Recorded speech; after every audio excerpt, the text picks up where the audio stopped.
And a very pleasant good evening, and we welcome you back to the 3C2A Softball Championships here on SoCalCollegeSports.com. Getting set for game number 5 of the weekend. This will establish the team to play Cypress College on Championship Sunday tomorrow. The winner here advancing to Game 6. And Championship Sunday, it'll be Mount San Antonio College as the home team, taking on San Mateo College. Jeff Stoynoff, Matt Folsom, Mike Cepeda, Matt Henson, the entire SoCalCollegeSports.com team. Thank you so much for sticking with us, getting ready for what promises to be, if nothing else, high drama, but I expect excellent softball as well, Matt.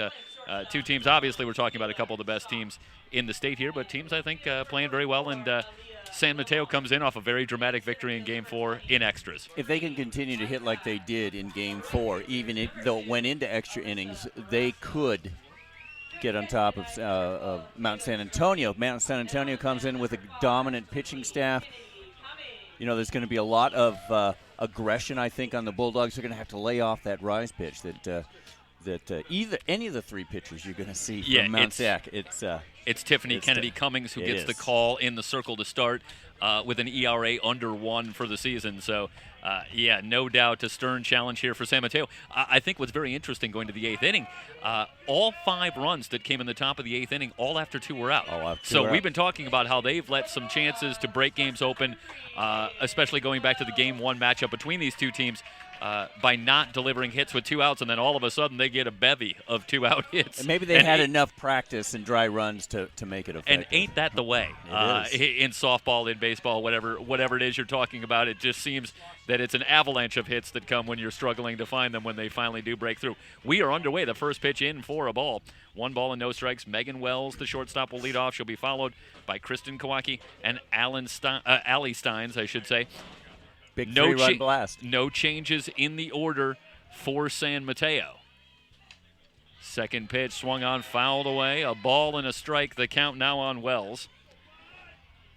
Zucchiotti batting 4th will finish the rest of the order. Samantha Dean, the second baseman in the 5 spot. Jordan Davis batting 6th. Lexi Riccardi, the designated player, batting 7th. Lauren Quirk batting 8th. And Emily Kotla batting 9th. And that would reflect exactly 0 changes. So no changes here for San Mateo. They will stick with the same lineup that they've been going with all weekend, and indeed much of this year. Well, definitely last weekend at the Super Regionals, that's the exact same lineup. 2 balls and a strike.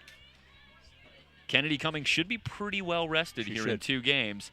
Hasn't seen a whole lot of action. Didn't get the start in Game 1. But picked up the win in relief. Did come on in relief, eventually throwing 2 2/3. But she's gone a total of 5 innings. This one turned on and driven, but foul. Wells got all of it, but pulled it foul. 2 balls and 2 strikes. And you have to suspect that Kennedy Cummings took a little something off. And you know, there was a lot of talk. I took last game off, and there was a lot of talk down there among the coaches and I about, is it an advantage to play in the game before the San Mateo coming in? Are they fresher? Mount Sac has had to wait a couple hours, an extra inning game. Are they a little bit more rusty, or are they more well-rested? Yeah, you go back and forth on both those. I think it's an age-old question, and I suppose it depends on who you ask, but the Mounties were here, swung on and missed. Wells down on strikes. The Mounties were here well over an hour ago.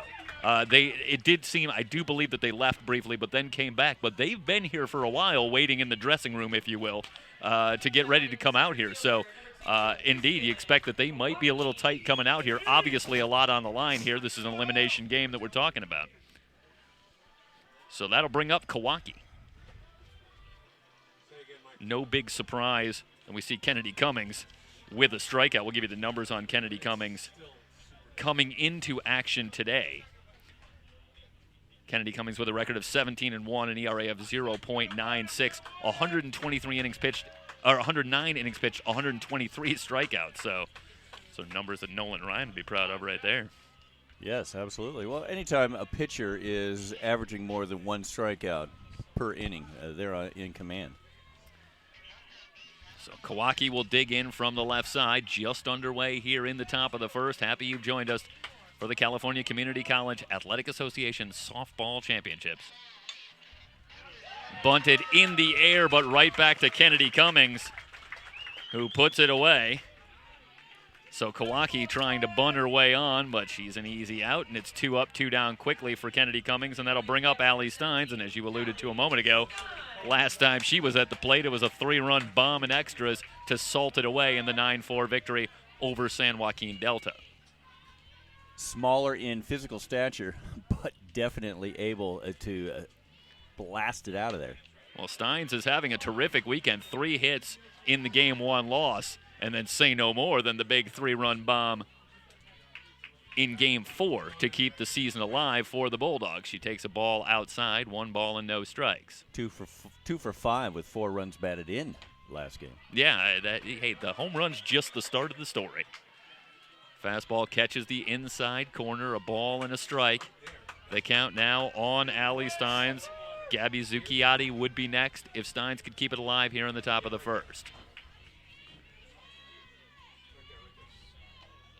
Kennedy Cummings rocks and fires and catches the inside corner again. Goes right back to the same spot there, Maddie. A ball and 2 strikes. Catches the inside corner. Aaliyah Wilbon in left, Bree Maikai in center, Alyssa Rosso in right. The infield from third to first, Carissa Felix, Kayla Sock at short, Miranda Larios at second, Tony Mendoza at first. Big swing and a miss. Steins down on strikes, went after the breaking ball. 3 up, 3 down in the top of the first. We head to the bottom of the first. No score here in Game 5. San Mateo and Mount San Antonio College here on SoCalCollegeSports.com.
Bottom of the first inning.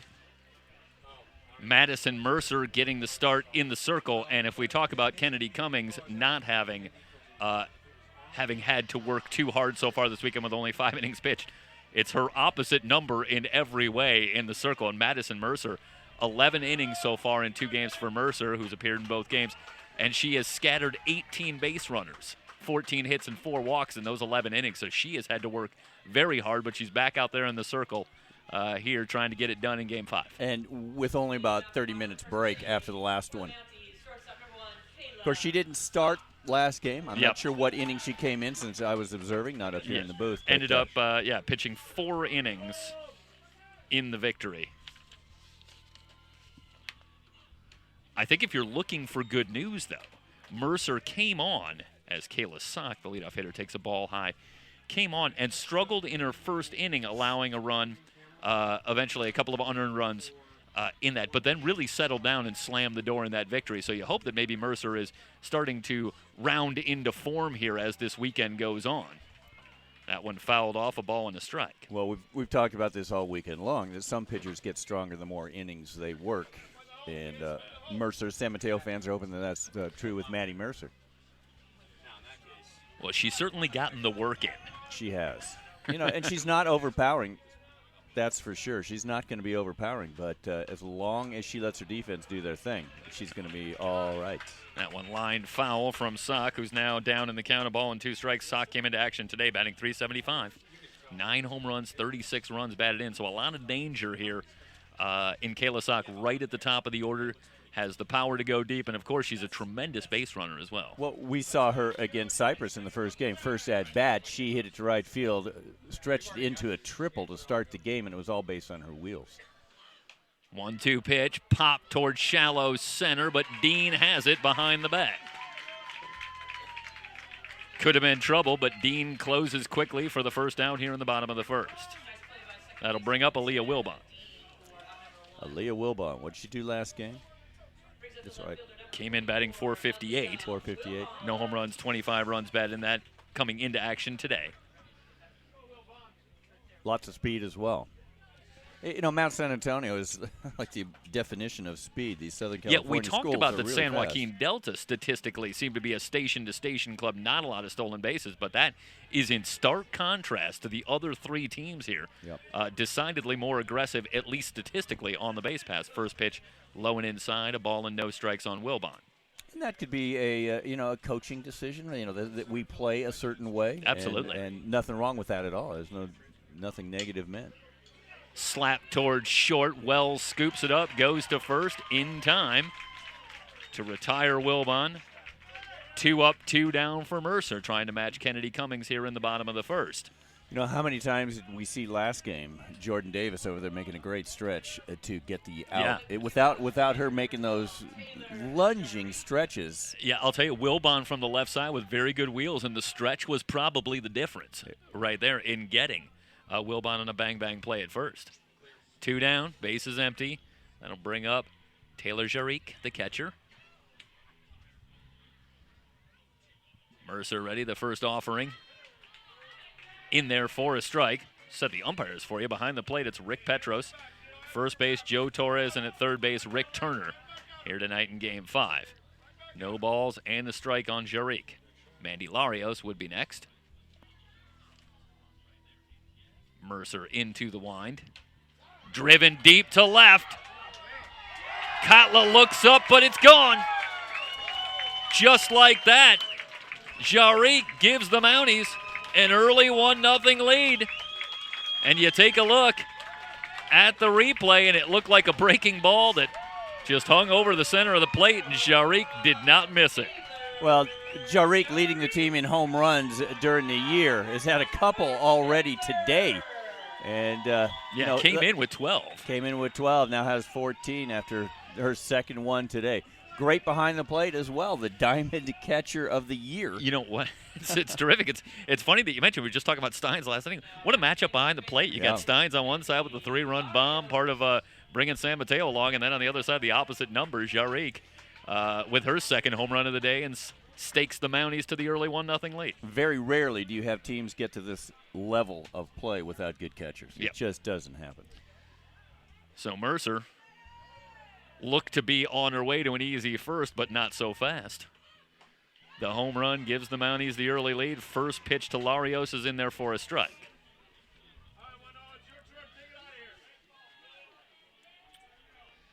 Larios came in batting .375. Home run, 28 runs batted in. It's the 0-1 from Mercer. Tries the outside corner and missed. I think everybody on the Mount San Antonio team flirting with 400 batting average, if they're not already there. Yeah, I mean, I suppose we throw out these averages, but just to put it in context, we're talking about a team that hit .402. In on the hands and fouled off. No balls, 2 strikes. Quickly on Larios. Mount San Antonio jumping on top. You have to look at the fact that Tiffany Kennedy Cummings is going to present pitches that the Bulldogs have not seen. You know, she has speed, she has off speed, she has rise ball. And one chop foul. Stays at no balls and 2 strikes. They did get a brief look at Game 1, but either way, they've only seen a couple of innings, and obviously some batters in the lineup might be getting their first look. But it really speaks to the advantage that we've been talking about for a lot of this weekend. You think about if Kennedy Cummings goes deep into this game, they go in tomorrow needing to win too, but you have Raquel Espinoza right there ready to go, and she'd be completely fresh to go in the first game tomorrow. So quite an advantage for the Mounties. That one inside, and Larios hit by the pitch. So the inning will continue as Mercer loses it inside, puts Larios at first. And we saw Wapner come in today for Mount San Antonio and have a couple good innings. Yep. Eventually was pulled, but she presents a completely different look as well. And if you can get a good couple innings out of her, then go to your 16-8, 17-win person. Well, I'll tell you what's fascinating about Wapner was she used an array of breaking balls and barely went to the fastball, it would seem, at all. And what an effective change of pace from a pitcher like Kennedy Cummings, who has such a dominating fastball, so much velocity. It puts me in mind of a reference, and I'll just cross to baseball very quickly to make the point, but the Reds had a bullpen where they had Rob Dibble and John Franco back in the day, and they would talk about how effective that was. The Dibble threw over 100 miles an hour. That one's lined hard to right field, a base hit cut off nicely by Zucchiotti. Larios turns second and will head to third. There'll be runners at the corners with 2 down here in the bottom of the first. But just to finish the point, then Franco would come on with his breaking stuff and show you something about 20 miles per hour shorter, and it was a huge adjustment for hitters to make, and they really struggled. So you can see a little bit of the mindset. I could see the Wapner being very effective coming in and spelling Kennedy Cummings at times. Especially if it's just for an inning or two, because it sometimes takes 2 at-bats for hitters to adjust to a certain style. Yep. Bree Maikai will be the batter, and what had been an uneventful first inning is turning into trouble for Madison Mercer. 1 in, first pitch swinging, sinking line drive, diving attempt, and the catch is made. Zucchiotti saves at least 1 run. We'll take a look at the replay as we take it out here in the bottom of the first, keeping the Bulldogs in it for the time being. What an effort by Gabby Zucchiotti. We're through 1-0. Mount San Antonio on top of San Mateo. It's the 3C2A Softball Championships on SoCalCollegeSports.com.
Head to the top of the second in a 1-0 game. Zucchiotti, Samantha Dean, Jordan Davis due up for the Bulldogs, and it could have been a lot worse, Matty, but Gabby Zucchiotti showing, dare I reference, 5-tool player, but obviously we've talked about the bat, but how about the glove as well? Complete player. And how often do you see an inning ended on a great defensive play, and then that batter or that defender It's steps amazing, up to, isn't it? Amazing. Here she is at the plate. That is crazy. So Zucchiotti stands in from the left side, fouls that one straight back. And Kennedy Cummings continues to bust it inside, shows no fear. A lot of confidence, obviously, in her stuff. So no balls and a strike on Zucchiotti, who's also gone deep early on in Game 4. She staked the Bulldogs to an early 2-0 lead with a bomb in the first inning. Here's the 0-1. Off speed, a little low, a ball and a strike. The count now on Zucchiotti, who came into action this weekend with an average of .556. Not bad. I mentioned it earlier when we saw her. Maybe the most complete player I saw all year. Can hit for power, hit for average, great defender, great base runner, very intelligent. Kennedy Cummings again going with the off-speed pitch. 2 balls and a strike now on Zucchiotti, and even with the bases empty. Obviously a concerted effort here, I think, on Kennedy Cummings' part to try and keep a very dangerous hitter off balance. Kennedy Cummings ready. Here's the pitch. Well inside. Zucchiotti ducks under that one. Bob, you could have a field day with that one. Well, you can add good reflexes, I think, to everything else that we've been saying about yeah. Gabby Zucchiotti. Yeah. Elusive. Elusive. So 3 balls and a strike, and we'll see if they're getting the replay on that one. Not sure we got it. Well, here it is.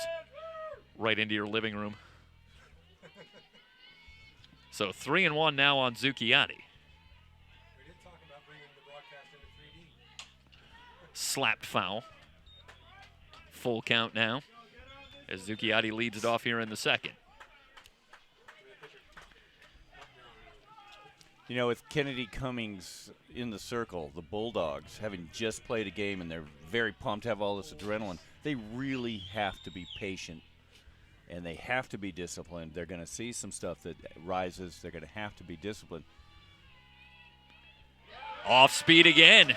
A wave and a miss from Zucchiotti. Kennedy Cummings has fanned 3 of the first 4 that she's faced. And took it deep into the count, but right now Kennedy Cummings has it clicking on all cylinders. Cade Steins and Zucchiotti back-to-back. I don't know if that happened all year. That'll bring up Samantha Dean, but to your point, I think you have to try and keep them in your sight. I don't think this is the kind of team, the kind of pitcher, at least statistically, that you're going to put a lot of runs on the boards. You have to take full advantage of the few opportunities that you might get. 1 ball and no strikes. And she's going to be the kind of pitcher that this Bulldog lineup needs to see at least once, make some adjustments, and then come out and hit the ball like they're capable. Well, we got a sense in the game previous to this one how quickly it can happen with this lineup. Just when they seem to be struggling with the Mustangs, as that one's inside, 2 balls and no strikes, they erupt for 5, all after 2 are out. So you know it can happen quickly when with this lineup. That was a Bulldog inning. I'm sure lots of College of San Mateo fans, like Kenny Walker, who's watching right now, you know, he's saying that's a Bulldog inning, that top of the 8th. Kennedy Cummings did catch the inside corner with that pitch, so the count now 2 balls and a strike.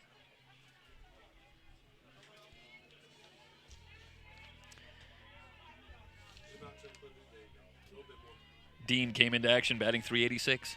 3 home runs, 37 runs, batted in. Kennedy Cummings going after the inside corner and gets it. Count evened up. 2 balls, 2 strikes on Samantha Dean. Belt high pitch, right where she's hitting her spots, right where she wants them. She's been going to the breaking ball pretty consistently here early on with 2 strikes. Let's see if she does that with Samantha Dean here. Fastball that time, and it's high. 3 balls and 2 strikes. Had a chance to watch Samantha Dean a lot this season. What's your take on Samantha as a player? Gritty, really gritty. You know, she can go long as well, hits for average as well. She was here last year, and I think a lot of these Bulldog sophomores know how to play. And works the walk. So the first base runner of the evening for the Bulldogs is Samantha Dean with a good at-bat. Outlasts Tiffany Kennedy Cummings, and she'll be at first with 1 down. First base runner of the game for the Bulldogs after being retired 4 consecutive times. And that'll bring up Jordan Davis. Davis comes in batting .390, 4 home runs, 47 runs batted in. I was going to ask Davis why she kept her sunglasses on the top of her head while it was sunny and then took them off once the shadows came aboard. I was going to try to figure out what the strategy was there. You got your shades, why don't you wear them? Maybe they're just there for luck, superstition. Big swing and a miss. No balls and a strike. Kennedy Cummings starts out inside again.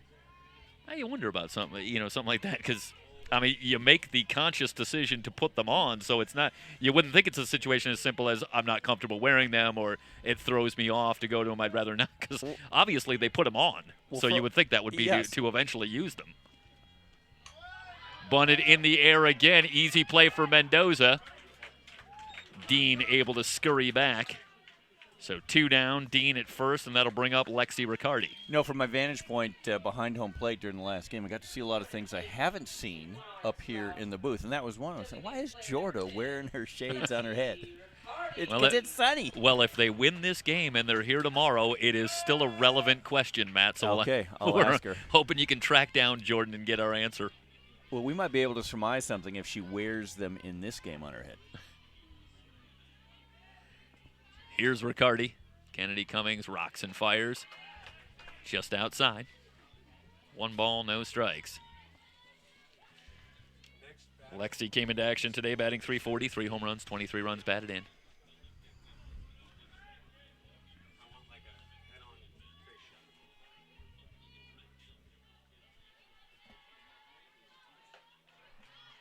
inside corner. A ball and a strike. I'm ready to call that one a ball, but I think Kennedy Cummings has won over Rick Petros behind the plate, and she's starting to get the call on the inside corner. I think Petros giving her a pretty generous inside corner, but she's earned it by hitting some spots early. Right. Well, she's figured out where he's going to call a strike, what his zone is. Big swing and a miss from Riccardi, goes after the high heat, now down on the count of ball and 2 strikes. And I think that's something that we've heard talked about. If you're a pitcher and you're popping the glove and the catcher's not moving the glove, that's going to have kind of a subliminal effect, and you'll start to get strike calls, even if they're maybe setting up just slightly off the plate. But if that glove doesn't move, I've heard, you hear umpires talking about they'll call that. Off speed, a wave and a miss. Riccardi down on strikes. No runs, no hits, no errors, 1 left. We're through 1.5. The Mounties have the early 1-0 lead. It's the 3C2A softball championships on SoCalCollegeSports.com.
Bottom of the second inning from Bakersfield.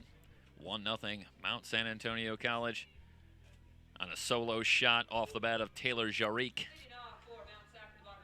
The winner advances to Championship Sunday, where the undefeated Cypress Chargers await, needing to win just 1 of potentially 2 tomorrow. And as most of our viewers know, it's not just undefeated here this weekend. That's 47-0 on the year. I am talking about undefeated in the purest sense of the term. Yes.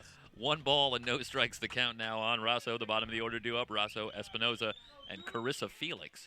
Talked about how College of San Mateo had not made any changes in the lineup. Mount San Antonio College predictably going with largely the same lineup. Only Carissa Felix getting the start represents the only change, a ball and a strike now on Rosso. But Felix has played in the first 2 games, yeah, so definitely a minor change there.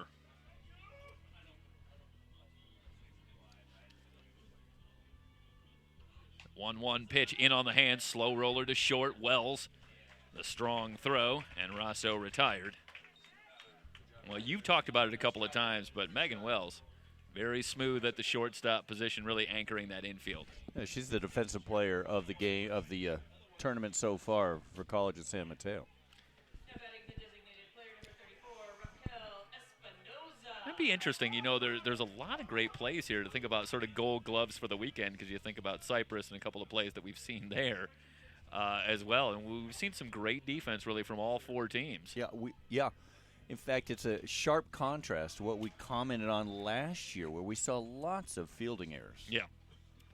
Quickly, no balls and a strike as Espinoza fouls it off, and Espinoza in the lineup as the designated player. And again, very well might see her in the circle before it's all over. So far, it seems this weekend, the thinking seems to be use them both, keep the pitches down that way in each game. Well, she's appeared in every game so far for the Mounties. Yep, absolutely a ball and a strike.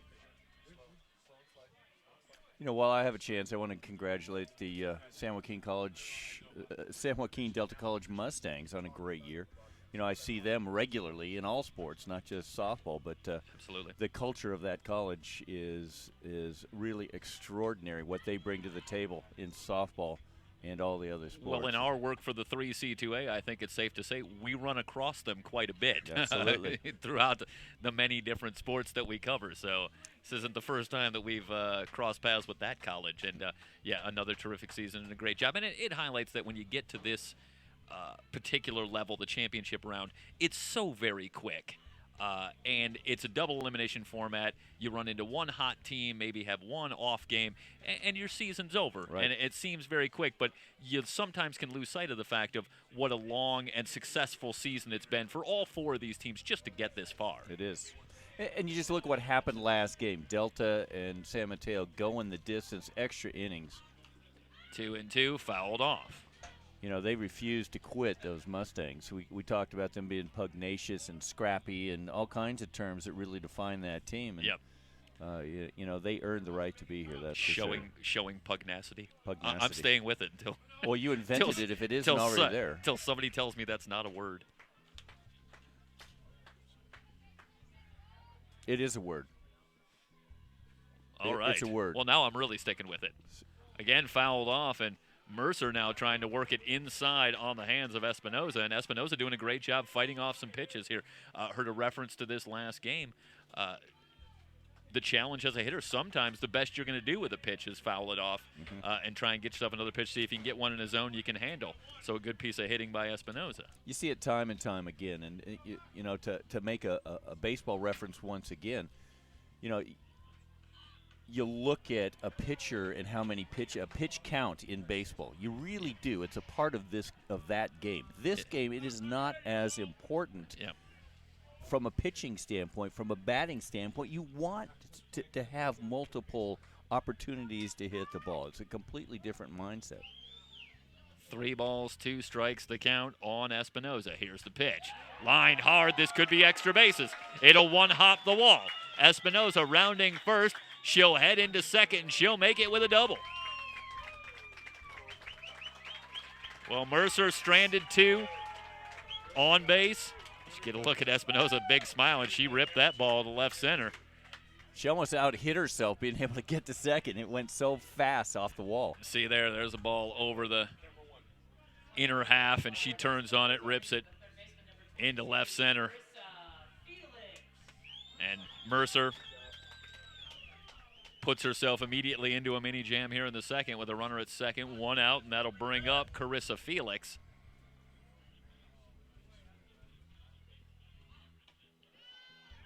Tries the outside corner and missed. Some danger developing here with Carissa Felix at the plate, and of course, keep in mind, after Carissa Felix, it's the top of the order. Kayla Saka, Leah Wilbon. So this becomes a big batter for Mercer. A ball and no strikes to count. Bunted back toward the circle. Mercer will go to first for the second out. So they move Espinoza over to third with 2 down. That'll bring up Kayla Sock. We don't know the full strategy of that situation, but what's your take on that? It's a surprising play to me to move a runner to third with 2 down. The infielders were not anticipating bunt, and they were back, so they took advantage of that. And you had someone, Felix, that if she can maybe get it has by done that. If she can get it by Mercer, she might get herself on first base. So an offensive move there to try and get on base. Nonetheless, gets credit for a sacrifice. A runner at third now, 2 down, and Sock will be the batter. First pitch well outside. So now you have someone who's really fast. Yes, they're 2 down, but you've got a runner at third, someone who could beat out a similar play because of her wheels.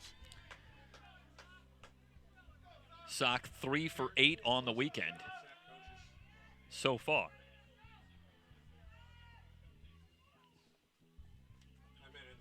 Here's the 1-0. Sock thought about a swing, takes it for a strike.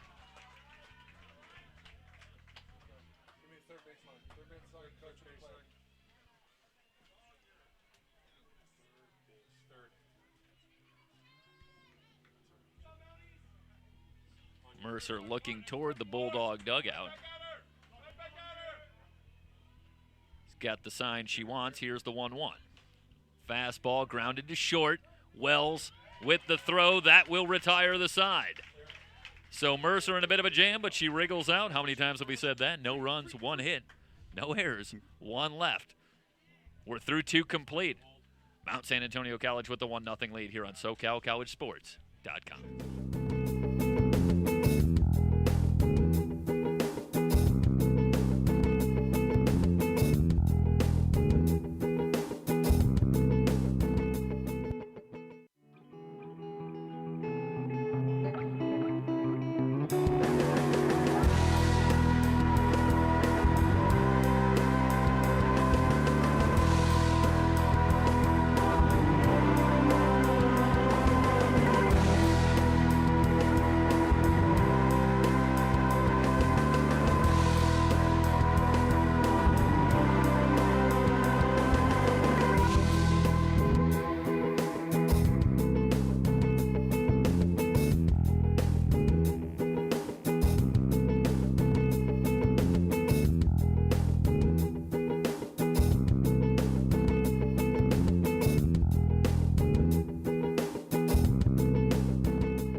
Top of the third in the 3C2A Softball Championships Game 5. And a 1-0 lead. Kennedy Cummings already with 4 strikeouts in 2 innings. Quirk will lead things off, to be followed by Kotla, and then the top of the order, Megan Wells. First pitch inside, 1 ball, no strikes. The count on the third baseman, Lauren Quirk. Quirk came in batting .390, 2 home runs, 37 runs batted in. Another left-handed bat in this lineup against Tiffany Kennedy Cummings. Had a big blast last weekend in the Super Regional. Outside, 2 balls, no strikes. So Kennedy Cummings, for the first time to my memory, falling behind a hitter here tonight. Her location's been excellent. She has struck both leadoff hitters in both innings. Yep, 4 strikeouts through 2 innings. But Quirk ahead in the count. Here's the 2-0 pitch. Inside again. She's just a little bit off so far with Quirk. Well, Quirk here at 3-0, and what is your feeling here? Any chance that she's got the green light? No. Like a base runner here. You want to make Kennedy Cummings throw a strike. As Kelly Ford used to say, you have a 50-50 chance of taking this and getting on base. So you might as well take it. Here's the 3-0, and indeed, Quirk appeared to be taking all the way. That one right down the middle. 3 balls and a strike.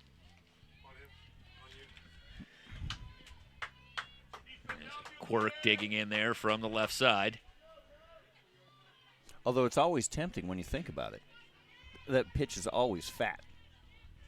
Here's the 3-1. Sky high to right field, moving in. It's Rosso who will take it.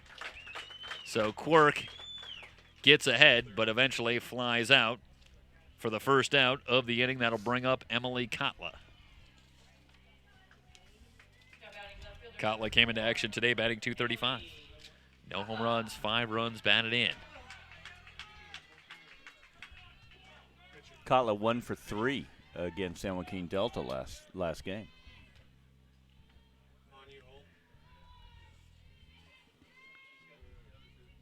Already showing bunt. The pitch from Kennedy Cummings, pulls it back and fouls it back to the screen. You know, we're seeing the Mounties here this year. Next year, the state tournament's going to be played at the home of the Mounties, Mount San Antonio College. Moving here from Bakersfield. It's going to be an 8-team tournament rather than a Final Four. Head coach of Sierra College, Darcy Brownell, is going to be on tomorrow as one of our guests to explain the new format the 18 Well, format. they just expanded the basketball. They did, yeah. Format, so it looks like this might be the kind of thing that perhaps we're going to see across the board.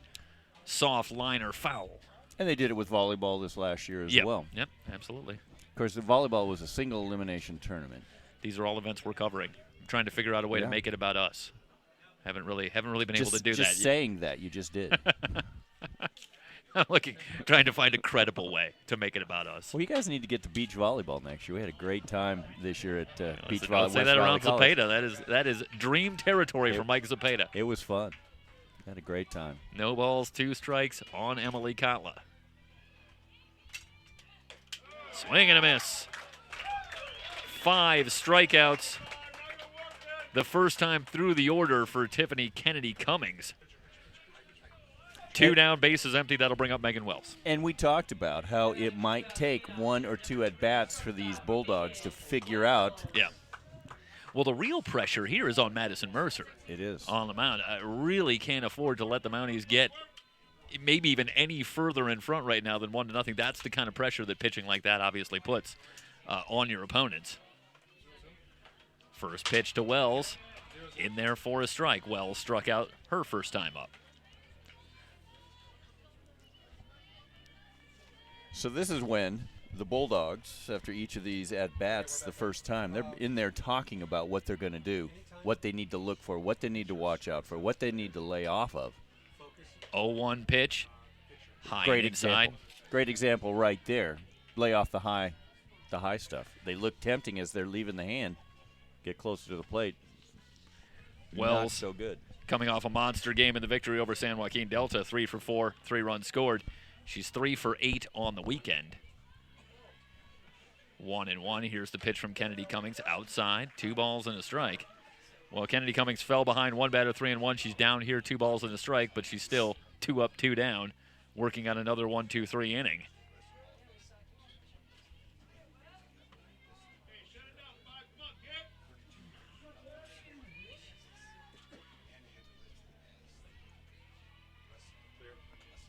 Here's the 2-1 pitch from Kennedy Cummings. A little something off of that one as well, and a big swing from Wells. Fouls it straight back. I continue to be impressed here. I think that the changing of the location and the changing of speed right now, and Kennedy Cummings is dealing right now. She is. This is the best we've seen her this weekend. Of course, we shouldn't be saying that. Every time I say something like that. Although I was correct. It is the mortal jinx. Yeah, it was a bit of a struggle earlier today against Cypress, going 2 1/3, allowing three runs on 5 hits. So Kennedy Cummings hit pretty hard by the Chargers, but has come back in fine form here in Game 5 so far. Goes full now on Megan Wells. And that's, once again, the discipline right there, because that even though that pitch was well out of the strike zone, it still looks tempting, and a lot of lesser teams, lesser players are going to take a cut at that. Well, with the fastball that she shows, it's hard to be ready for an off-speed pitch. An advantage I think that anybody that throws hard has.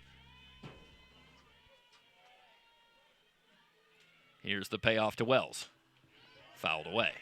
Staying alive. Staying alive. 1977. Never gets old. Never does. In 1977, I was managing a disco in Englewood, Colorado, the South Door. Good times, great people. I'll tell you what's scarier than that is that I'm impressed by that. That was my theme song, man. We had those. Well, of course, it was 1977. It was. 3-2, a walk to Wells. So Wells at first with 2 down. That'll bring up Kawaki, who popped back to the circle her first time up. Second free pass issued by Tiffany Kennedy Cummings. Remember those silk shirts? Were you around in 1977? I was technically around. Not lucky enough to own a silk shirt myself. But we had those silk shirts. That was the thing. Those John Travolta shirts, unbuttoned all the way. I was going to say, the natural question is, how far did you button that? Well, I mean, at the time. It was a style thing. You unbutton Were there them. any gold chains? I did not have any gold chains. No, that really wasn't prevalent in my crowd. All right. First pitch inside to Kawaki. But we did have bell bottoms and platform heels. Oh, sure. Yeah, absolutely. Now, see, platform shoes for a guy here who's not even quite 5'6", I really missed out. I really missed out on my era. That would have helped me. I was emulating Mike Cepeda. I went from 6'5" to 6'10" right there. What's that? You haven't been listening. It's been that way all weekend. 1 ball and no strikes and a fastball outside, so 2-0 now to Kawaki. Kennedy Cummings has gone back and forth between being utterly dominating and brief bouts with a loss of control. And now she's down 2 balls and no strikes as she works on Kawaki.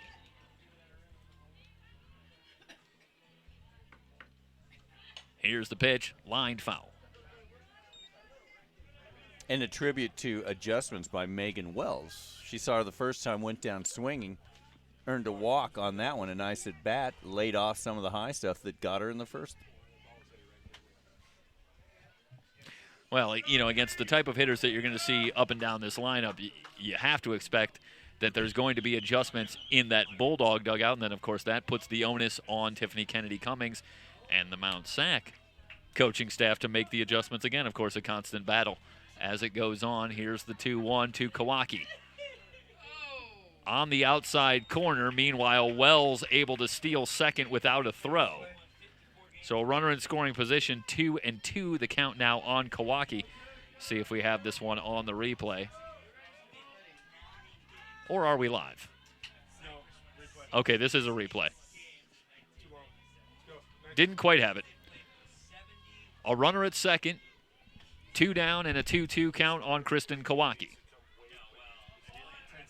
Here's the pitch. Bouncing ball right side, Larios on the hop.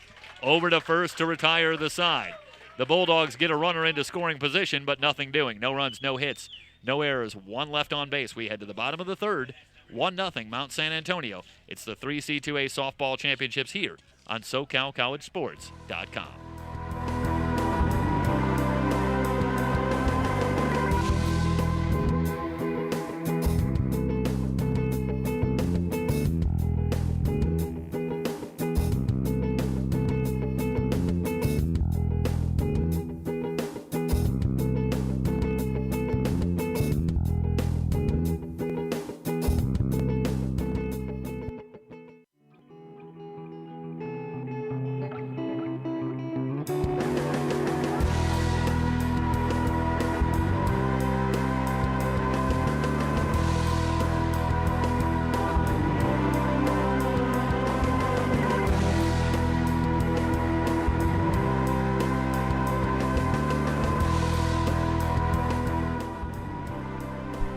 And remember, everybody, if you couldn't make it to Bakersfield this weekend to catch all of the action that we're bringing to you, be sure to catch all of the action on our website at www.socalcollegesports.com or our YouTube channel at SoCal College Sports 1. And be sure to follow us on Twitter at SoCal College SPO.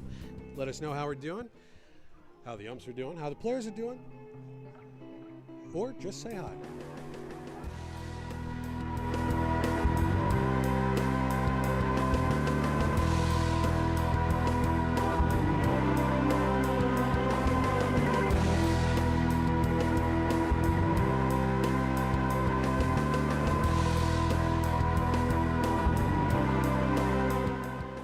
Bottom of the third and the heart of the order due up for the Mounties.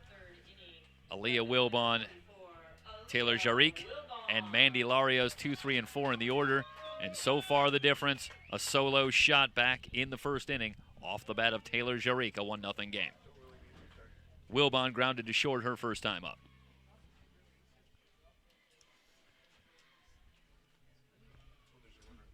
Mercer rocks and fires, a wave and a miss from Wilbon. Now, depending on what the corners are doing, this is one of those opportunities where you might see Wilbon bunt to try to get on. Well, she does the running sort of slap at the ball. Right. And obviously there's an anticipation of that. You see corners in, yeah. The corners about halfway in. That one line foul. And Wilbon, obviously, with this approach, is going to work almost exclusively to left field, it looks to me. Down in the count now, no balls and 2 strikes is Aaliyah Wilbon. Mercer, meanwhile, through 2 innings, has scattered 3 hits. and allowed the one run. Also hit a batter. Stranded 3. Well, we talked about the runners left on base for College of San Mateo, but it's been just as big a problem for Mount San Antonio College. They were able to escape it in Game 1 where they left double digits, I want to say 12 on base in the 3-2 victory. And had some opportunities against Cypress as well, though the Chargers just seem to have an answer every time the Mounties put something together. Lined hard into left center. That one's going to roll all the way to the wall. Wilbon's going to turn on the Jets. She's eyeing third base. She's going to go for 3, slides in with a triple. Well, no doubt, see if we can get the replay on this one, but Wilbon flashes some power.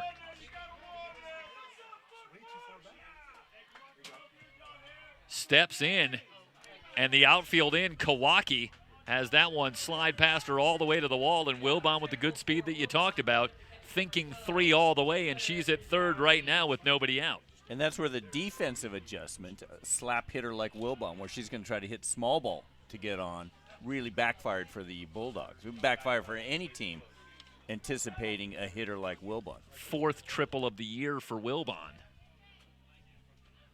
But to your point, Wilbon now with 12 extra base hits but no home runs, so doesn't have the power. The scouting would seem to be you move in, but when you get a pitch up in the zone, it looks like there, and Wilbon was able to drive it. Ends up at third. So a jam for Mercer as she works on Jarique, 1 ball and no strikes. Here's the pitch, trying the outside corner, missing. Behind now, 2 balls and no strikes on the catcher, Taylor Jarique. Got to be careful with Taylor Jarique. Hit that home run in inning number 1. The lone run across for either team. Yeah, really can't afford to make a mistake here. Jarique can easily make it a 3-0 game. Obviously, she's shown that ability, 3 balls and no strikes, and that appears to be on Mercer's mind, who's kind of nibbling at the corners here, seeing if she could get Jarique to chase something. And this is when you're disciplined. You're 50 games in. This is where your discipline pays off. Jarique way ahead, 3 balls and no strikes. Here's the pitch, low and away. So Jarique walks on 4 pitches. Runners at the corner, still nobody out here in the 3rd inning. That was an intentional walk. I think that they were not going to give her anything to hit. Well, we made the point last game. Keep an eye on Megan Wells at shortstop. Very aggressive in these types of situations. We've already seen her throw 2 runners out at the plate on a ground ball. Wells has been outstanding with the glove. But at least one position up the middle. I would expect Wells to be coming home here, though it's interesting to think about with the speed of Wilbon. Right. Becomes a more risky proposition as Mandy Larios stands in. The San Mateo defense, the infield has been like a steel trap this entire championship weekend. Yeah, Samantha Dean is pretty well back at second base. I think if Larios hits one over towards second, they're going to give up the run here and exchange it for the out. But Wells is in at short. Larios is going to try to pull it. High Third and tight. base way in. 2 balls, no strikes on Larios. And meanwhile, Mercer, having her struggles, gave up the triple to start and then walked Jarique. And now down in the count to Larios. Take a look at Mandy. They'll talk over the situation. We need to get a lip-reading expert in for next year, please. Then they're just going to cover it. They're just going to cover it with the notebook. I know the next play then. They don't want us to know anything. 2 balls and no strikes.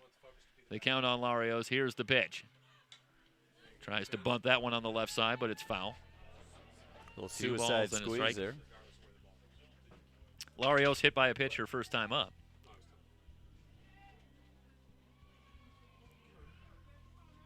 Now Jordan Davis will come in for a quick word.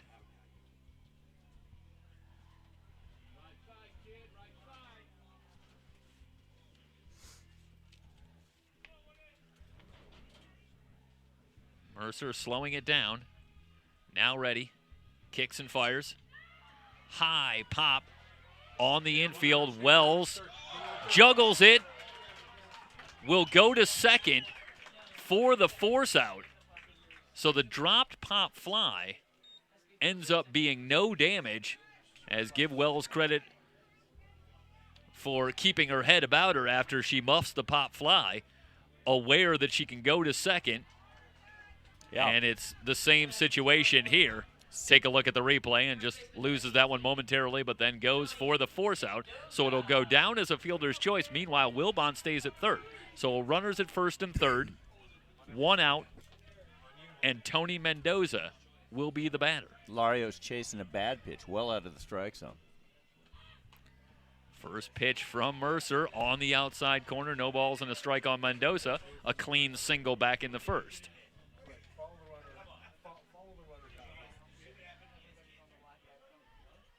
Mendoza now 4 for 8 on the weekend. That's 500. I'll tell you, I thought I was the numbers guy here. No. And you step in there, a late break for second, and it's going to be a stolen base for Mandy Larios. Good execution by San Mateo not to bite on that. Yeah, you got to be aware of Wilbon at third base, and no throw coming from Allie Stein. So now runners at second and third. It does take away the force out at second. A count of 1 ball and 1 strike on Mendoza. Big swing and a miss. Mercer pulls the string. Ahead in the count now, 1 ball and 2 strikes.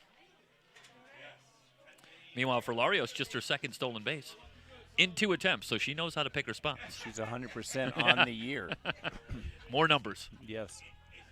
I'm doing my best to get better at the numbers. You are on fire, my friend. Outside, 2 balls, 2 strikes on Mendoza. Bree Maikai, the center fielder, will be next. And it looks like Mercer's trying to get Mount San Antonio to swing at those high pitches. It's something in the scouting report or something that they have discussed, the pitching coaches. And Mercer, hey, let's try to get them to bite on. The infield about halfway at all 4 positions. Now they creep in. That one in the dirt. Steins with the nice block. See that Wilbon thought about it, but nothing doing. Steins quickly on it. A full count now on Tony Mendoza.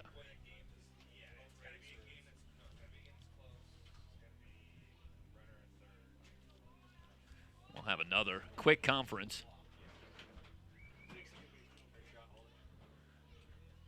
With a 3 ball and 2 strike count on Mendoza.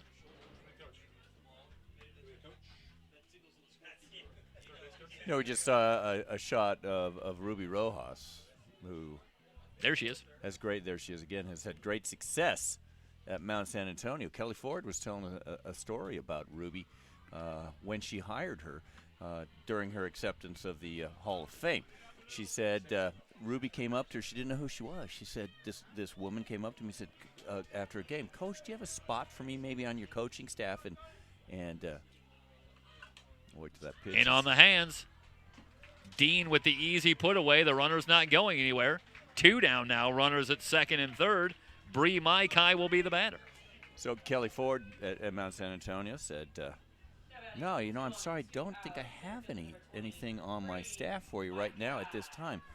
But as Rojas was walking away, Kelly said, there's something about her, her enthusiasm and her ability to come forward and ask that question. I found a spot for her, and all of a sudden she took over when I left, and here she is back in the state tournament again.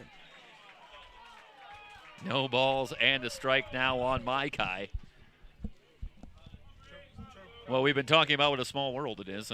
Seemingly all weekend.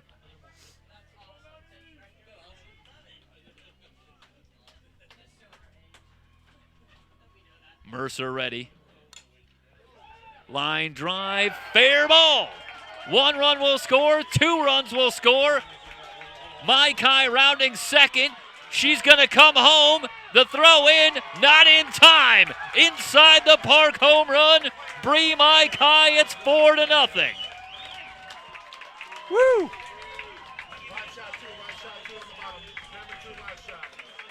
Well, that's the second time in the inning that we've seen that running move to good effect. This one placed perfectly. Take a look at the replay, and you see the stride in, and just, you can't place it any better. practically on the chalk. 2-run score easily, and then watch the speed of Bree Maikai. The throw actually beat her. A great job by the Bulldogs to get the ball in, but Steins couldn't quite hold it with Maikai bearing down. And it's a 4-0 lead. And unfortunately, Kotla couldn't keep it in front of her out there in foul territory at left field. Well, just when Mercer had almost pulled a real circus act to get out of a major jam, she was one pitch away. But the Mounties get a big-time hit from Bree Maikai, who turns it into an inside-the-park home run. A 3-run inning gives them a 4-0 lead, as Alyssa Rosso is the batter. Inside corner, called strike. It's a ball and a strike now on Rosso, who grounded to short back in the second inning. Well, now it's getting late early for the Bulldogs as they're down 4. A lot of softball left.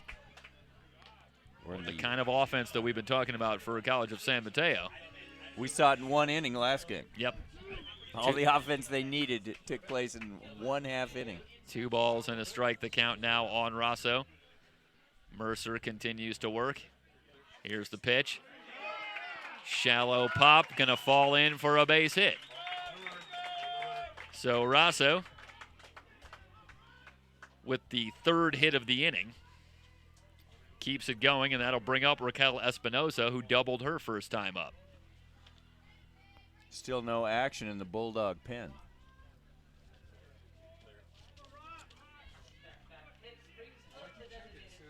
Yeah, taking a look at the numbers, Mercer obviously did a lot of the starting with Morgan Jones, who started the game earlier today in the victory over San Joaquin Delta. Obviously the next logical choice. First pitch swinging and a pop fly out of play. So no balls and a strike on Espinosa. But in an elimination game, I guess not a big surprise. You're going to stick with the ace as long as possible. Yeah, 23-5 on the year. You're going to stick with her as long as you possibly can. Interesting that Jones is not working that arm loose in the pen. Bouncing ball to third. Quirk bobbles but comes up with it and throws across to retire the side, but not before the Mounties do some damage. 3 runs on 3 hits, no errors, 1 left on base. We head to the 4th. Mount San Antonio College creeping in on Championship Sunday. They lead it 4-0 here in the 3C2A Softball Championships on SoCalCollegeSports.com.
Top of the 4th inning. The 2017 California Community College Athletic Association Softball Championships here on SoCalCollegeSports.com. Heart of the order due up here for the Bulldogs, who've got some work to do. Allie Steins, Gabby Zucchiotti, and Samantha Dean, 3, 4, and 5, against Tiffany Kennedy Cummings, who's been perfect through 3 frames. Steins fanned in the first, but she's having a huge weekend. First pitch, swinging line drive, base hit. That's her 6th hit in 11 at-bats on the weekend. There goes the no-hitter. Allie Steins. But you did a good job not mentioning it, not Yes. jinxing it. You know. I know.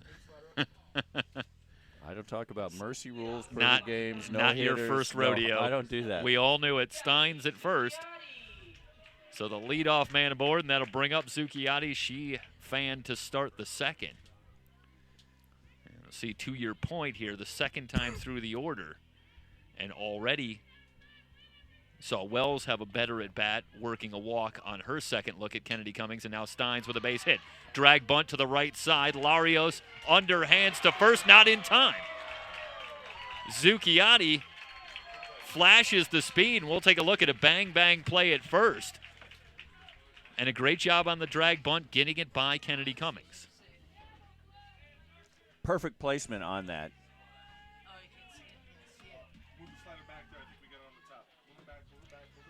Okay, we're going to see if we can get one more angle. Boy, that is bang-bang, but I think she got in there. And that was not a sacrifice bunt attempt. That was a base hit bunt attempt. I knew that one. I felt good about that. And there you saw the all-around play. So Zook with the bunt hit, and it's first and second, nobody out. The Bulldogs perhaps have something going here in the top of the 4th. That'll bring up Samantha Dean. Inside corner, called strike one on Dean, walked her first time up. Well, a lot of times when a pitcher is, really having success against you, sometimes it takes a bunt or two just to instill confidence and to get some base runners and to move things on. Or move things up.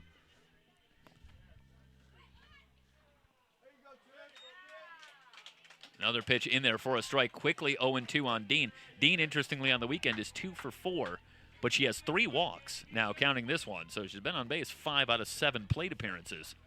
And that's all you want. But she's down in the count here. No balls and 2 strikes. Steins at second. Zucchiotti at first. Nobody out.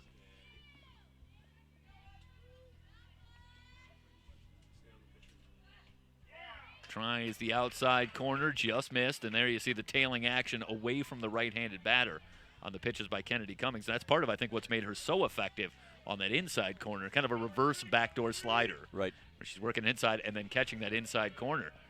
Lots of movement on an array of pitches for Kennedy Cummings. Here's the 1-2 to Dean. Swing and a miss, went to the high heat. Dean down on strikes. Strikeout number 6 for Tiffany Kennedy Cummings. That'll bring up Jordan Davis. It is so hard to hit a pitch like that is moving with velocity and is rising in the strike zone. Davis had been hot this postseason, but she's cooled off here on championship weekend. She's 1 for 7 so far on the weekend, but a big opportunity here with a couple of runners on. Swings at the first offering, comes up empty, no balls and a strike.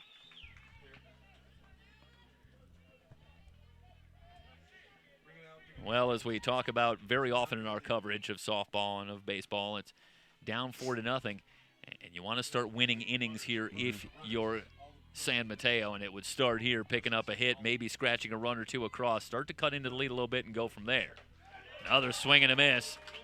Davis can't catch up, in a hole now, no balls and 2 strikes. And you can take that to the lowest common denominator where you're trying to win a pitch and you're trying to win an at-bat, not necessarily – yeah, an inning's great, but in order to win that inning, you got to really be focusing on this pitch and this pitch alone. Kennedy Cummings now ready. Rocks and fires. Line drive to left field. Bounces in. It'll go to the wall. 1 run will score. Zucchiotti going to hold up at third on a double by Jordan Davis. Well, and just like that, you mentioned how she struggles and it motivates her. She heard you. She said, you know what, I'm going to show what I can do, Jeff. Hey, listen, if that is what I do, if that is how I inspire people. So 3rd hit of the inning for the Bulldogs after breaking going through hitless. Hitless the first time. And as you talked about at the top, sometimes it's that second time, maybe even that 3rd time through the order. And they kind of line up like this. They're going to make adjustments, and they're starting to see the ball better. It's 4-1 now, but runners at second and third. Still only one out in the fourth inning. How big would a hit here be for the Bulldogs? Kennedy Cummings paints the outside corner. No balls and a strike on Riccardi, who struck out in the second.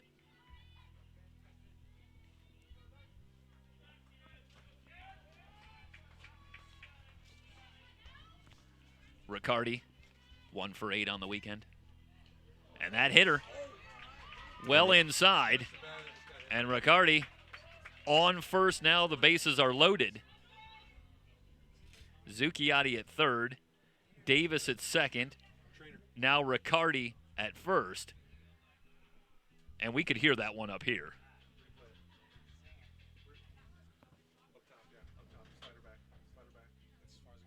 Oh. And that looked like it might have been right on the elbow.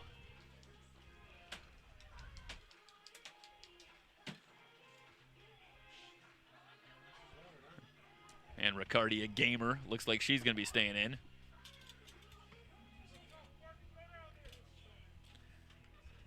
So Lauren Quirk will be the batter.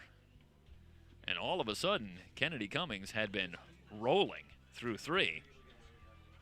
Well, she has run into a problem here in the fourth as 4 of 5 have reached base, and now she's in a full-on jam despite having the 4-1 lead. Well, we don't want to beat a dead horse, or maybe we do. We just talk about adjustments. Good teams are going to make adjustments at the plate. And San Mateo, they've been here 5 consecutive years. They know what to do against a good pitcher. That'll bring up Quirk, the third baseman. Fly to right, her first time up. Take a look at Tiffany Kennedy Cummings. And she will reset here and go back to work with the bases loaded and only one out. First pitch fouled away.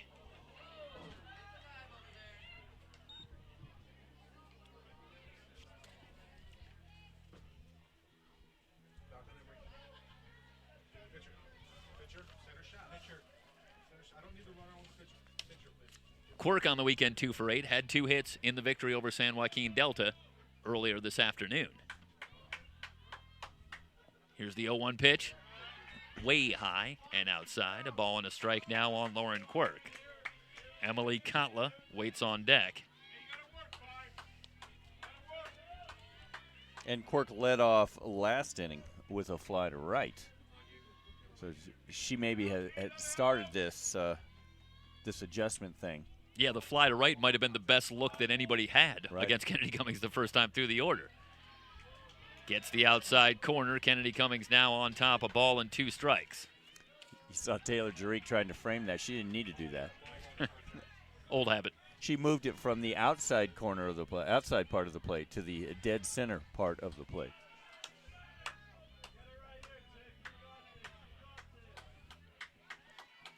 Kennedy Cummings with a quick look. Kicks and delivers. Quirk lays off the high fastball. Count evened up, 2 balls and 2 strikes.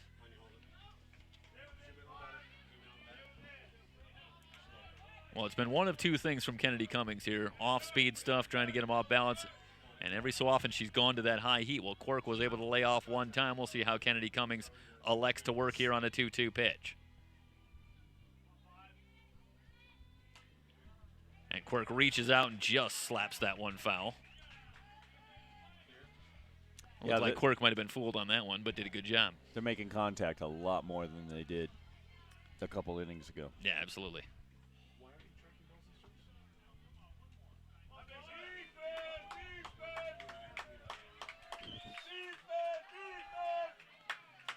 And now it looks like Kennedy Cummings wants a new ball. She'll get one. They never turned down that request. It would seem inordinately harsh. No. You'll have that ball and like it. That's my favorite one. 2 balls, 2 strikes the count on Lauren Quirk. Here is the pitch. Tailing outside, full count now on Quirk. Bases juiced, nowhere to put her. Well, you're right. That really tailed. Yeah, a lot of movement.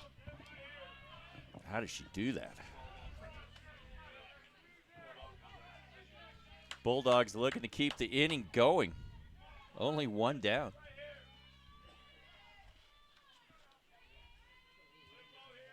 And Kennedy Cummings working deliberately, now has the one she likes. Here's the payoff pitch. Quirk swings and lifts a high fly ball into right center. Maikai under it, has it for the out. Zucchiotti tagging at third. The throw is way off the mark. Everybody's going to move up. So a sacrifice fly for Lauren Quirk makes it a 4-2 game. And now runners at second and third, and Emily Kotla will be the batter.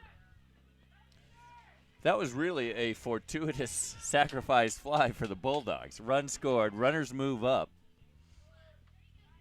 Yeah, be interested to know if that's technically scored as an error, allowing the runners to move to second and third. Either way, it goes down, I believe, as a sacrifice fly. It is, yeah. For Quirk. So she gets the run batted in. As College of San Mateo cuts into the deficit. They've cut it in half. Still trail it 4-2, but they have the tying runs aboard with Kotla coming to the plate. Got a pinch runner at second. We got a pinch batter now. Pinch batter in Addison Morris. Addison Morris will be the batter for Kotla. So Morris, a right-handed batter, will come on with Davis at third and Riccardi at second.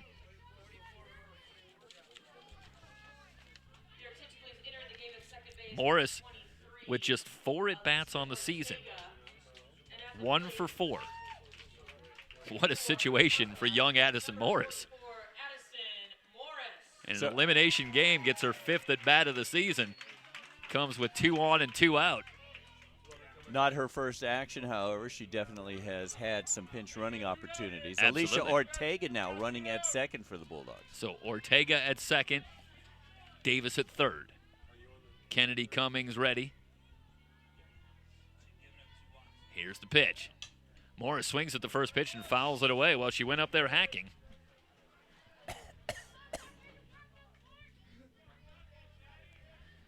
Can't fault the aggressiveness there, Maddie. No, you cannot. You know, Addison Morris is a big situation, but she's not going up there with the bat on her shoulder. No, she has an opportunity with a little base knock here to tie this ball game up as a pinch hitter. So Morris ready.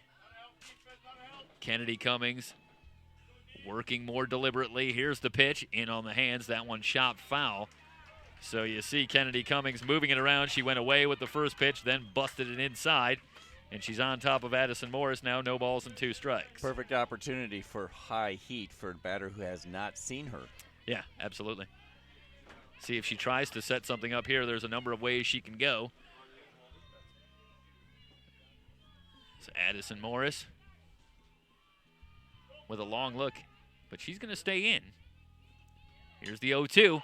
High fly ball, but playable. Wilbon in front of the track has it to retire the side, but the Bulldogs do some damage. 2 runs on 3 hits, no errors, 2 left on base. We head to the bottom of the 4th. Brand new ballgame. Mount San Antonio College now leading it 4-2. You're watching the 3C2A Softball Championships here on SoCalCollegeSports.com.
Underway here in the bottom of the fourth inning. A new pitcher for the Bulldogs. Morgan Jones returns, so she'll take over for Madison Mercer, who goes 3 innings and allows 4 runs.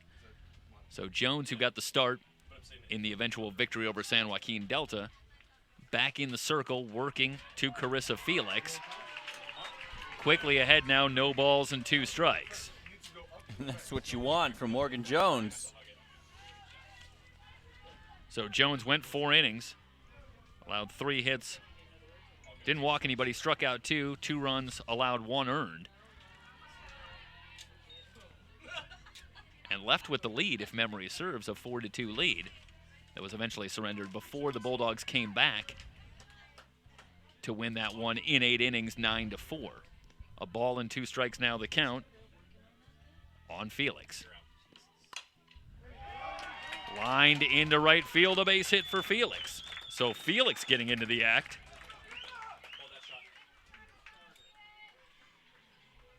Seven hits now on the board for the Mounties, who are swinging the bat well.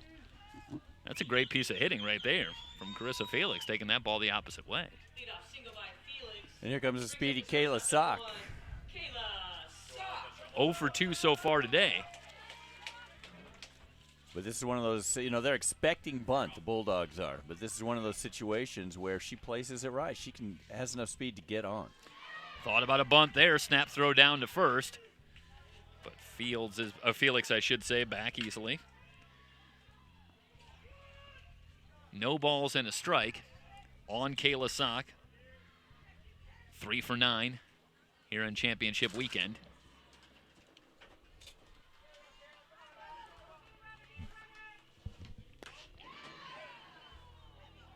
That one just outside, a ball and a strike. Just.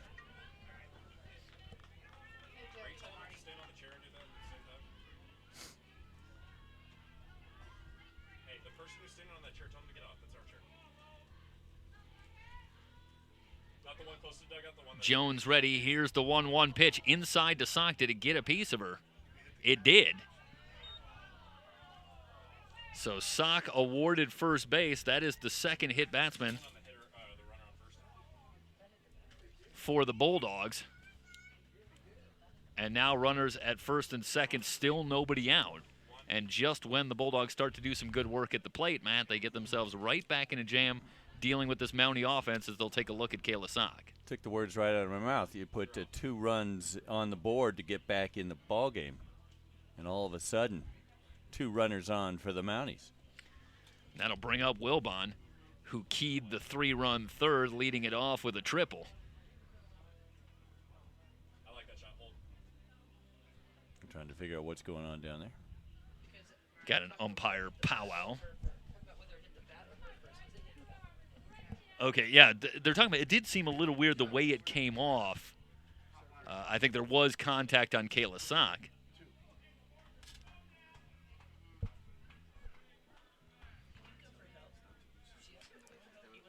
And I think it's safe to say that it did hit Kayla Sock as well, or she's a theater major, because that was pretty convincing that the ball got contact on her too. But they're going to say that it hit the bat and then maybe got a piece of her. Either way, it's called a foul ball. So that'll send Felix back to first and Sock back to the plate. And I believe now it's 1 ball and 2 strikes. Hopefully somebody was paying attention. 1 and 2. Well, we knew Matt 2 and 2. We knew Matt Folsom was. 2 balls and 2 strikes to count on Kayla Sock. But I wasn't. I was off. No, I heard 2 and 2. You eventually had the right. I did. I was just guessing. I only care about eventualities. Throw down to second. The tag not in time. Felix with the stolen base. 3 balls, 2 strikes to count on Kayla Sock. Second stolen base for the Mounties as a team here tonight. Nice throw.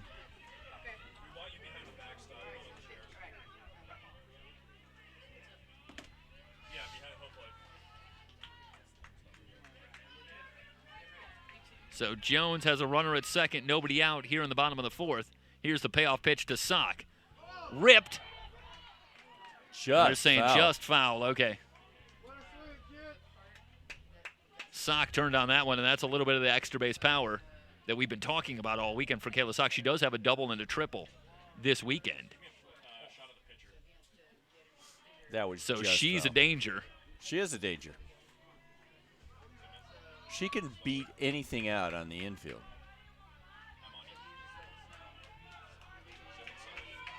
Jones ready. Here's the 3-2.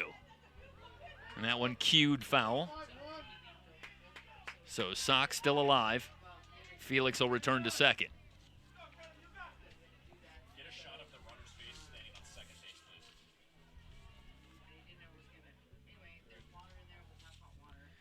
In the postseason, Sock has 3 home runs.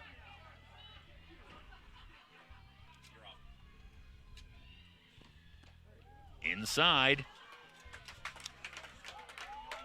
The walk to Kayla Sock. And after all that, we end up where we were about 2 minutes ago. Runners at first and second, nobody out. Right where we were. That'll bring up Aaliyah Wilbon. And as we talked about the last time up, a triple eventually came around to score on the inside the park home run by Bree Maikai. So a jam for Jones right off the bat. Runners at first and second, still nobody out. Wilbon stands in, thought about a bunt, takes it for a strike. Good speed on the bases for the Mounties in this situation with Felix at second and Sock at first. And Jordan Davis did not come in off first base on that bunt attempt. Quirk is well in at third base. Wilbon waves and misses, quickly behind now, no balls and 2 strikes. Wilbon had been red hot coming into the weekend. Came into the weekend 10 for 17. That's pretty red hot. Yeah, she's cooled off a little bit here this weekend, but she got back into it with the big triple her last time up. Here's the 0-2, swung on and missed. Jones gets the strikeout on Aaliyah Wilbon. 1 down, runner still at first and second. That'll bring up Taylor Jarique. A solo home run in the first and a walk in the third. Big K for Morgan Jones after giving up a single to Felix and a walk to Sock. Well, we might be talking about the ball game right here. Keep on talking about that you cannot allow the Mounties to get away from you, but it's getting later. They still have the 4-2 lead. Off-speed pitch just outside. And Taylor Jarique at the plate. Solo home run in the first inning. Walked in the third. Yeah, she's got 2 home runs now on the day. Up to 14 for the season, called strike. So the count now a ball and a strike on Jarique. Mandy Larios, meanwhile, waits on deck. Jones rocks and fires. Tries the outside corner and gets it again. Ahead in the count now, a ball and 2 strikes on Jarique.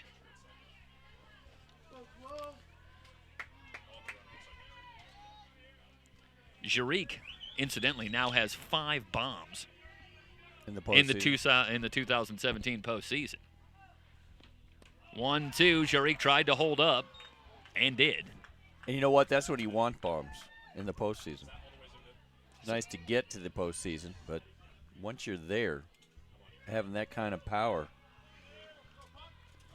continue from your batting leader all year long. That's pretty extraordinary. 2 balls, 2 strikes. Here's the pitch, well outside. Steins keeps it in front. Count goes full now on Jarique.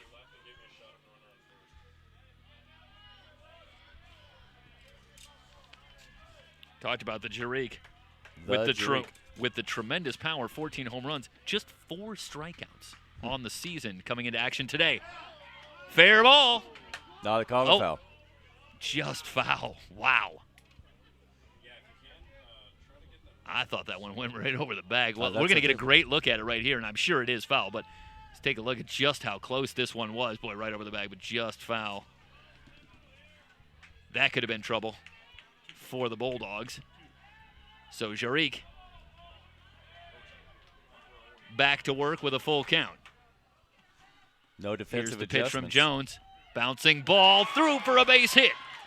Felix had to wait momentarily, so she'll have to hold up at third, but the throw back to second gets away. That's Here gonna score comes everybody. Felix. Sock will round third. She'll score standing up. Here comes Jarique all the way around to score. So that's going to be a base hit and then a throwing error.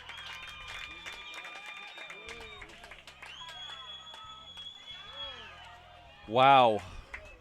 I thought I had seen everything. Everybody scores 3 more runs. 7-2 now. The Mounties on top. Disastrous error on the throw. Well, you know, the throw gets away, and then we talked about the hit earlier, the inside the park home run from Micah that she practically placed right on the chalk. And here comes a throw that you couldn't place any better, right between right field and center field, ends up getting all the way to the warning track before they could finally track it down.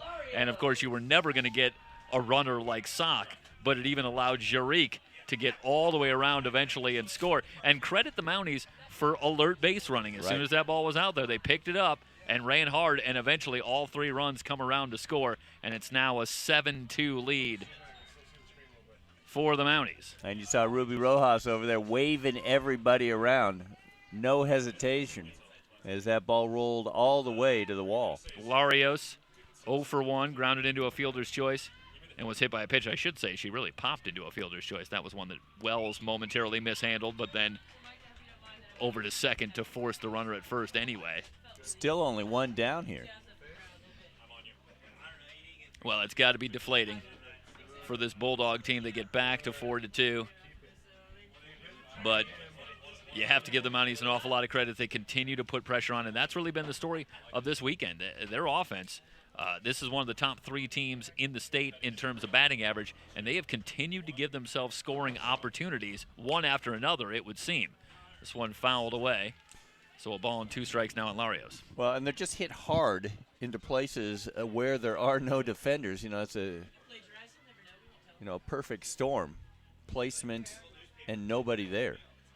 And then you have some miscues. Yeah, there's a little bit of good design and a little bit of luck. And those 2 things, a little bit of timing and you're all set. And that's certainly been the story of Game 5 so far. Meanwhile, Larios stays alive.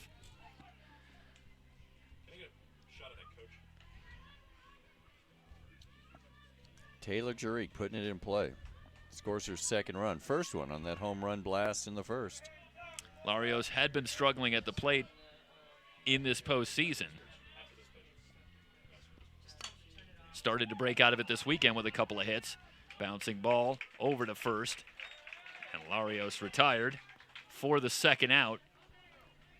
And Mendoza will be the batter. She's 1 for 2.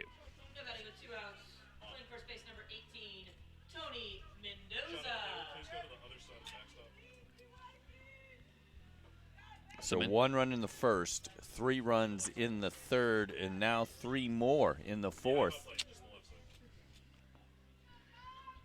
for the Mounties. And the Mounties now creeping ever closer, eyeing a Sunday showdown with the Chargers. This one tailing away to left, but Kotla able to track it down to retire the side, but not before the Mounties take advantage. A couple of hits, a big error. 3 runs scored, and they now lead at 7-2 as we head to the 5th. You're watching the 2017 California Community College Athletic Association Softball Championships here on SoCalCollegeSports.com.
Remember, everybody, be sure to watch our broadcast tomorrow, Championship Sunday, www.socalcollegesports.com. You can catch us on YouTube, SoCal College Sports 1. Follow us on Twitter at SoCal College SPO.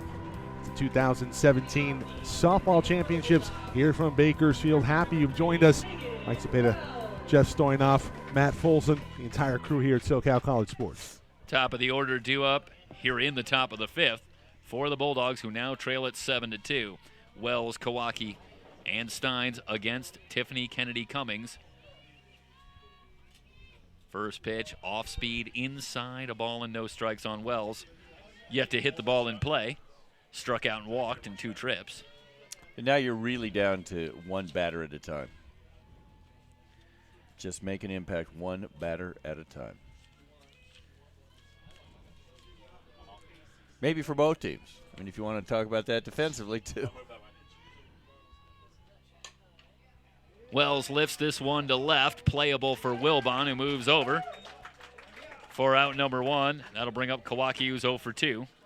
Popped out and grounded out.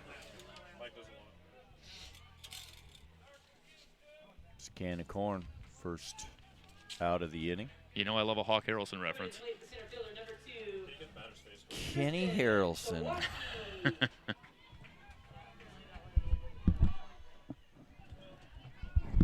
Kawaki 0 for 2 on the night, 1 for 9 on the weekend. Really, 1 for 9. Yeah.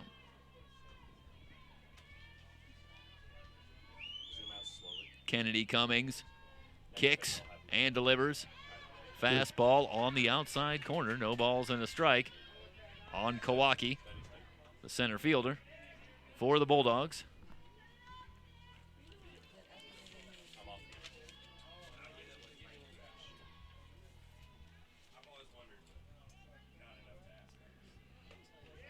Kennedy Cummings tries to come inside with the fastball, too far inside. A ball and a strike.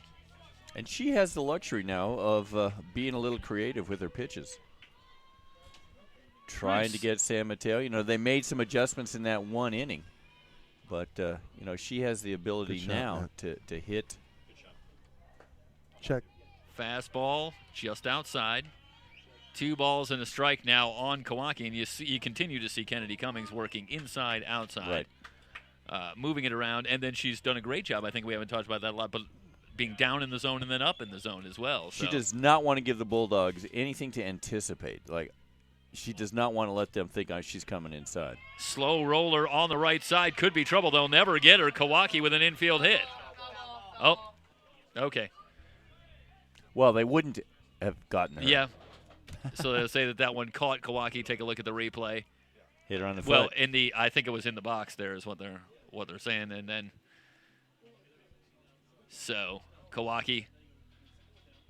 But you were right. She was back, there. She was there. Grab they the were stick. Not Yeah, I could plainly see that she had beaten the throw. That's right. I was on that one.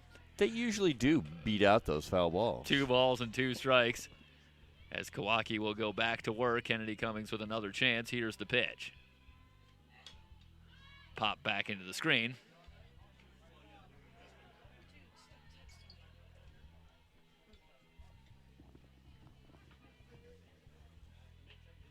Taylor Jarick behind the plate. You get a good view of her.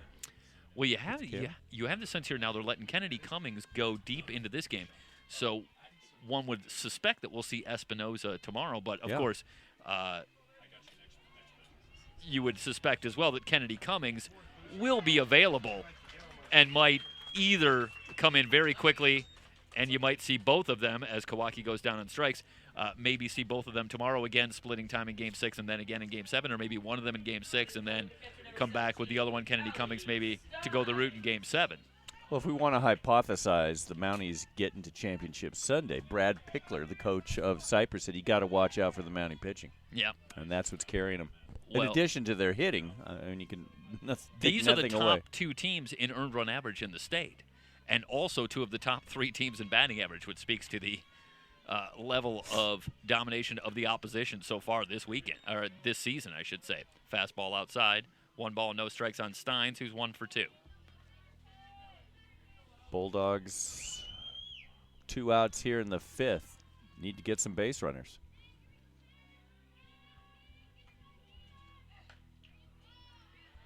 Kennedy Cummings going back to the fastball and gets the strike. A ball and a strike. And we talked about the massive postseason that Steins is having.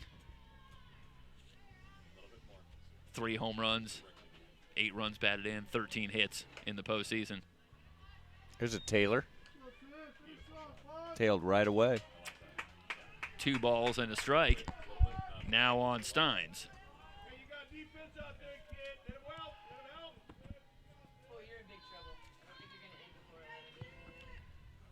So Kennedy Cummings, who really has done a good job of working at a deliberate pace all day.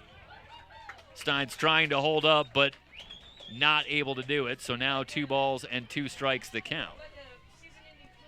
Not happy about that. Nice. 2 balls, 2 strikes, 2 outs. Bases empty here in the top of the 5th. Pitch from Kennedy Cummings is high. 3 balls, 2 strikes now on Steins. Trying to get Steins going, a little fishing expedition. Try to get her to go after that high one, which can look so enticing. Bulldogs came into action in this one with a record of 37-7 on the season. They were the winners of the Coast North Conference, as that one's fouled back to the screen. Actually, they were second. They were second. Yeah, that's right. Foothill. I have that down here. Yeah, Foothill. They actually were second behind Foothill. First non-conference winning season in a long time. And still, if I saw this right, they were still the top seed in the playoffs. They were still, yeah. Yeah, despite not winning their conference. An correct. Interesting development, I suppose, in that one. But obviously, they warranted their position as they made it here to Bakersfield. Got a number of factors that go into those seedings, and they were on the top of all of them. Line drive, 1 hop to Wilbon, a base hit for Steins. And that's what you need to do, 1 batter at a time if you're the Bulldogs. Yeah, take a look at this one here. Solid contact and a good job by Wilbon here, who eventually had to go into goalie mode to really try and keep this one in front of her, as that one nearly skidded through the 5-hole. I was going to say, right through the 5-hole. Got her pads down just in time.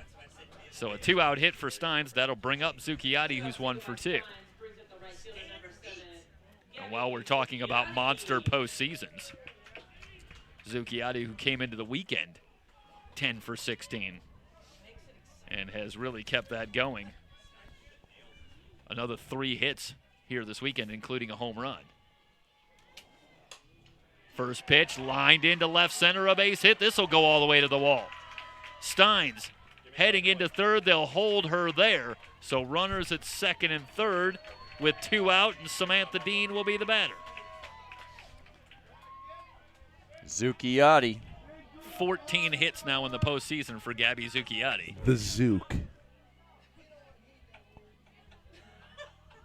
Does what she needs to do. Moves the runner up, but we talked about it. 1 batter at a time. 2 down in this 5th inning, and back-to-back hits by the Bulldogs. Hey, take a look at Zucchiotti.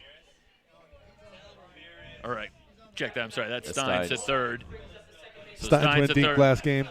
Yep. Zucchiotti at second after the double. That'll bring up Samantha Dean. Pitching coach coming out for the Mounties. And might we see Raquel Espinoza? Certainly that has been the case in the first 2 games. She's down there in the pen. Oh, actually, she's out on the – no, she's the DP right now. Yeah. Yep.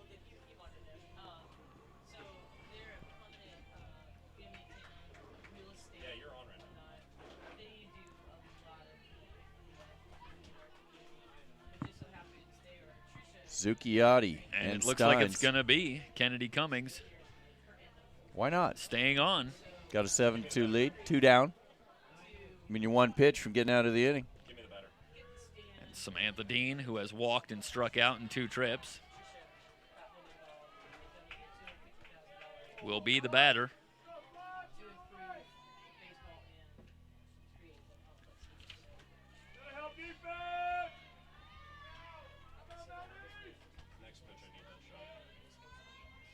Kennedy Cummings kicks and fires fastball high.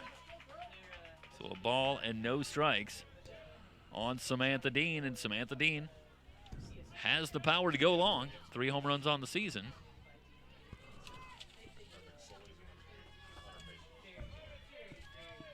Indeed, as we look at the stats, one of those 3 home runs has come in the postseason. I saw it myself. Popped up in front, and a nice grab by Felix coming in to retire the side. A ball that, for a moment, looked like it might be trouble, but crisis averted for the Mounties. No runs, 2 hits, no errors, 2 left on base. We head to the bottom of the 5th. Mount San Antonio College, a 7-2 lead here on SoCalCollegeSports.com. Remember, everybody, we'll have coverage of Championship Sunday for the 2017 3C2A Bakersfield Softball Championships. Join Mike Cepeda, Jeff Stoynoff, Matt Folsom, Emery Johnson, and Matt Henson on the call tomorrow starting at noon. Cypress awaits the winner of tonight's matchup, and right now it looks like Mount Sac will be a rematch of the game earlier today. See you at noon tomorrow.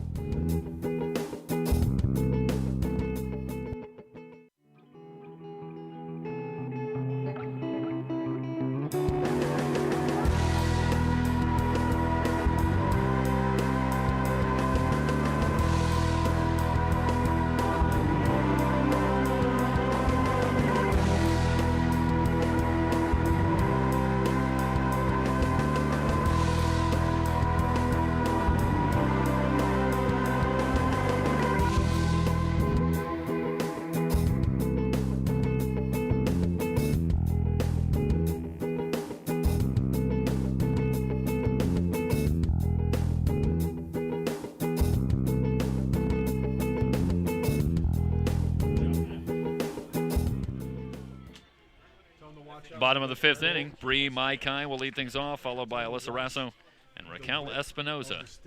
The Bree Maikai, who had She an of the inside the park home run, home run, of the perfectly placed hit down the left field line. So Maikai, 1 for 2. As we talked about, the aforementioned inside the park home run, 3 runs batted in. And you know the Mountie coaches are saying, yeah, we have a 7-2 lead. That is not enough. Line to short, Wells right there. 1 down. That'll bring up Rasso. Also 1 for 2. Grounded out and singled.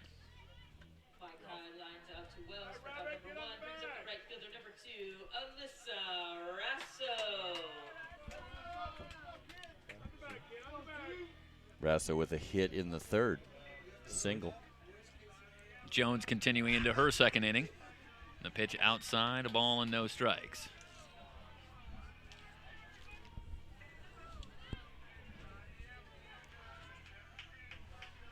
Rasso, interestingly, coming into the weekend, leading the Mounties in runs batted in during the postseason. 9 heading into the weekend. So she'd been timely, hitting .500. Meanwhile, the count now a ball and a strike. Well, that's always a good thing to spread the postseason accolades to people who haven't normally done it all year long. Yeah, up to 10 runs batted in the postseason with another one this weekend. A wave and a miss at the breaking ball. A ball and 2 strikes now in Rasso. I mean, you expect it from Espinoza, Jaric, all those players, and to have Rasso, we come through. That's bonus. Bonus. Here's the 1-2. Jones trying for the inside corner. Count evened up, 2 balls and 2 strikes.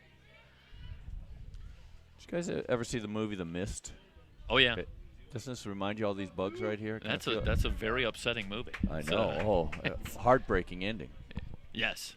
No spoilers, please. No spoilers. Bouncing ball to third. Quirk with the long throw will get Rasso. 2 up, 2 down here in the 5th. That'll bring up Espinoza, who's 1 for 2. Mike's like, la la la la la. Don't tell me. I'm still. I wouldn't.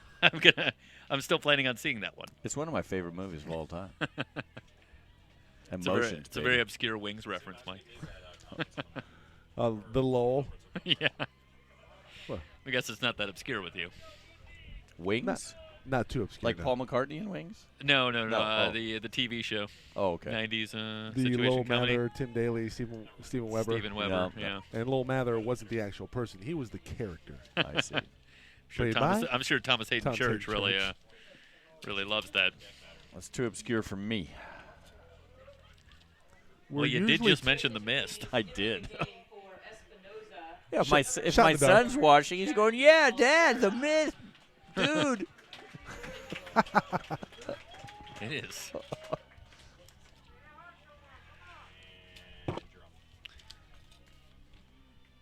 So we're going to have a pinch hitter. We are, right now. Yeah, Jackie Oliveira. Yeah, gotcha. Going to pinch hit for Raquel Espinoza. Which might mean we're going to see Raquel Espinoza in the circle. Well, Tiffany Kennedy Cummings has been outstanding, but she's had to work out of a couple of jams, Right. especially as this game has gone on. So the pitch count was up there, and obviously, if you're Mount San Antonio College with a 5-run lead here in the 5th, you start to eye tomorrow, perhaps. Here's the 1-1 pitch. Oliveira loops this one foul. A ball now and 2 strikes. Yeah, what a luxury to bring in Espinoza with a Yeah. 7-2 lead. If you're going to do that, and we're not saying she is. Ruby Rojas, we don't know what she has up her sleeve.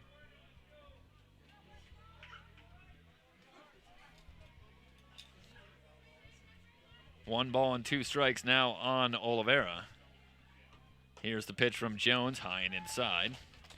To give you the numbers on Oliveira. Batting .346 on the season, a home run, 7 runs batted in limited duty. A player of the future for Ruby Rojas. Here's the 2-2. Oliveira fights that one off. You know, that's the thing about programs like Mount San Antonio, San Mateo, Cypress, San Joaquin Delta. You know, a lot of great programs. They just reload. Yep. You know, they don't have any down years. Well, that's why, you talk about a team like San Mateo here making their 5th straight appearance.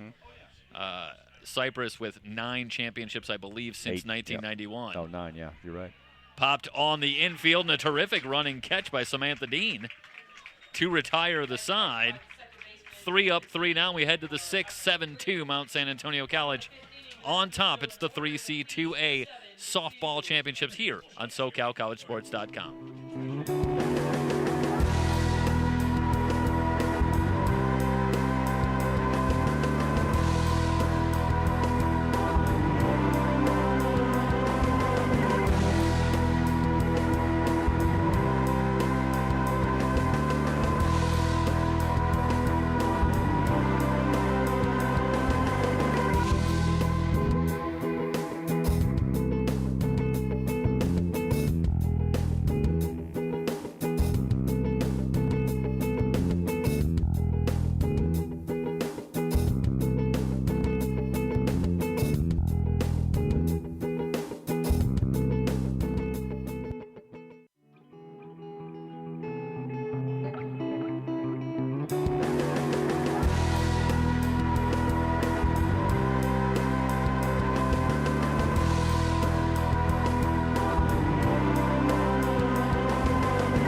Heading to the 6th, Jordan Davis will lead things off for the Bulldogs, to be followed by Riccardi and Quirk. As Tiffany Kennedy Cummings remains in the game in the circle, she'll work into the 6th inning. You know what's amazing about these bugs is 24 hours ago, none of them were alive. 24 hours from now, none of them will be alive. 24-hour lifespan for most of these. So these are not the same bugs that were here last night? No, they are not making a return visit. Thought they just hung out here now. Swung on and fouled off by Davis, who's 1 for 2. Had an RBI double back in the fourth and popped to first. Best back at bat. in the second. Best at bat of the weekend for Jordan Davis, her last at bat. Yeah, talked about Davis had been very hot in the playoffs leading up to this weekend. I feel a breeze. Enjoy it while it lasts, my friend. Wow. Tomorrow's going to be a hot one. I worry for our equipment. I feel like we'll survive. We shall survive. Gloria Gaynor is going to make an appearance tomorrow. Well, we were talking about 1977 earlier. Yeah, we were. I think you went even more current with Gloria Gaynor. I believe that was after 79. Yeah, 79. Yeah. Mm-hmm. A ball and a strike. You do know your disco. Yeah. You were trying to stay away from the idea of disco trivia. That you knew we were going to hit you up for that. We could do that. Yeah. we can't ask questions that people are embarrassed that they know the answer to. Well, I could answer a lot of questions like that. Yeah.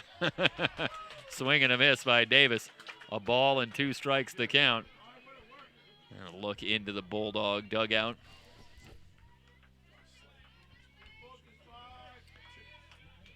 Jordo. Davis will dig in from the right side. A ball and 2 strikes.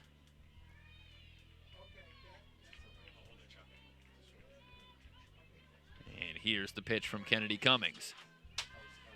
Fastball high. Well, it really feel like the Bulldogs have done a good job starting to lay off that pitch in particular. The first time through, they were having a hard time, and Kennedy Cummings with 5 strikeouts in the first 9 batters that she faced. Since that time, she's had a couple of more, but hasn't really been able to get the Bulldogs to chase that high fastball out of the zone as much. Kennedy Cummings right now throwing those because she knows the desperation the Bulldogs are in, and they're going to try to get on base however possible. Went after that one, but fouled it straight back, and Davis was pretty well on that one. But not able to turn it around. The count remains 2 balls and 2 strikes. As Emery Johnson would say, she fouled it straight back, so that means she was right on it, just missed it. I believe I'm borrowing that from him. I did. I just did. Here's the 2-2.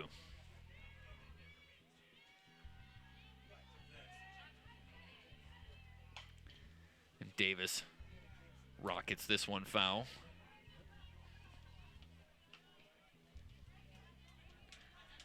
That's a great job with location again. Inside, Davis not going to be able to get that one in fair territory.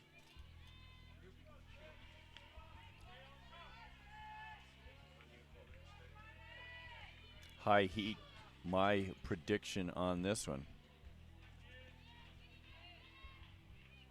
Here's the pitch. Davis swings, soft line drive, back a second, easy play for Kayla Sock.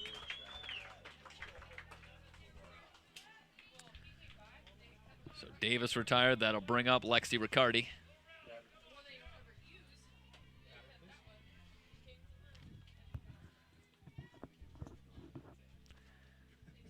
Mount San Antonio College with a record of 41-4. That's good. Coming into this game, if they hold on here, be 42-4 and 42-1 against everyone but Cyprus, who they have to play tomorrow. 0-3. Can Cyprus win one more? We talked about that this weekend, but in any sport it seems that we cover, it's hard to keep beating a good team, but you look at the victory earlier today, and it seems like the Chargers have the Mounties numbers so far this season. Well, and the Mounties jumped on top in that one. They were looking really good through a couple innings, and then the Chargers do what the Chargers do. Yeah. They put W's on the board. They got to do it one more time. Meanwhile, if the Mounties hold on here, they'll have to come up with a couple of wins tomorrow against a team they haven't beaten yet here in 2017. How insurmountable of a feat does that seem? A team that's 47-0 now in the season, you have to beat them 2 straight to win a state title. 1 ball and no strikes. Well, as Sue Enquist would say, the game doesn't care about that stuff. Swing and a miss. For some reason, I've heard the reference to last year's Warriors performance in the finals, up 3-1. I mean, they did drop 2 at home in the finals. Different sport, though. Different sport, but same kind of concept. It Absolutely. just seemed like something that was insurmountable. Obviously, there were some factors that added into that. we won't go into that. Well, Fastball outside. Just look at the Super Bowl last year. Oh, I mean, you had it. insurmountable feats. It almost seems is the theme Yeah. of the calendar year. Yeah. That's why they roll out the ball. That's why everybody's going to show up tomorrow. Nothing's getting phoned in. Well, you have to imagine, too, if you're Mount San Antonio College, isn't there some kind of feeling of, no way should these guys keep on beating us? Like we're as good as they are. Why do they keep on winning? And maybe there's some sort of kind of an ironic confidence that comes out of that. It's like, we got to get these guys eventually. We can play with them. If they do advance, and it looks like a strong possibility, there is nobody they would rather play tomorrow than Cypress. Nobody. 2 balls, 2 strikes. The count on Riccardi. Base is empty, 1 down here in the 6th. I think San Mateo probably feels the same way. Probably. Swung There's on and nobody missed. we'd rather play. Kennedy Cummings pulls the string. 8th strikeout of the game. Slows him up. That'll bring up Lauren Quirk, 0 for 1, fly to right and had a sacrifice fly. We were talking about why does Quirk have number 51? That's not a common number in softball. No? There's got to be a story behind why someone has 51. Big Dick Butkus fan? I mean, that Maybe, seems but you don't get to pick your own numbers. that You don't- seems They're not buying. very unlikely, as it's my guess. She was a big fan of the monsters line of drive base Midway. hit up there. She's a big fan of the Bobby Thompson home run, which I believe was in 1951. Maybe, but they're not picking their own uniform. I'm really numbers. struggling to come up with reasons So here. why is there a 51? We're going to need to find that out. All right, so you got to find out why Jordan Davis doesn't wear the shades, elects to put them on, but not use them. Not use them. And why Lauren Quirk is number 51? Who did that? Is somebody writing this down? Who did that in the majors? They had sunglasses but never used them. I feel like there were a couple players that I remember vaguely. That would not. I mean, I could understand, not because some players I think didn't really want to work with like trying to flip them down when they were on a ball, and I guess that wouldn't really be unheard of. But as we were talking about earlier in the game, it does seem strange then to put them on and then not use them. Right. I think it's superstition myself. So Quirk at first, and Kotla reinserted into the game at the plate. Pulls it back, 1 hopper toward third. Felix on it quickly, over to first to retire the side. No runs, 1 hit, no errors, 1 left on base. We head to the bottom of the 6th.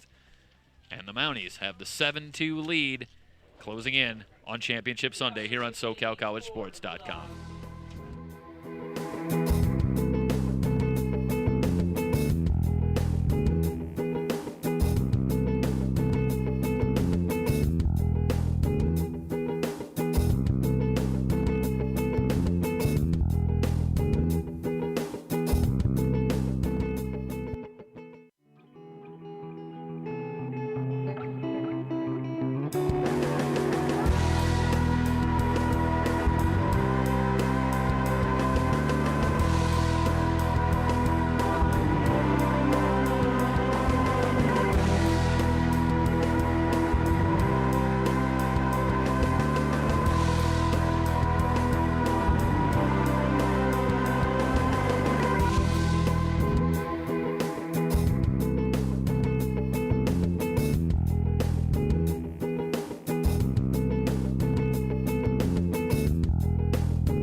Bottom of the 6th.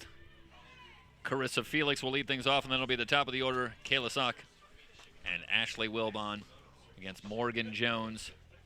Bottom of the 6th inning for the Mounties. Third baseman, number 22, Felix, a single and a sacrifice in 2 trips. Did we ever determine if these Felixes were related? First pitch, ground ball up the middle, a base hit. So Felix inserted into the lineup here in Game 5, and she has responded. 2 for 2 and a successful sacrifice.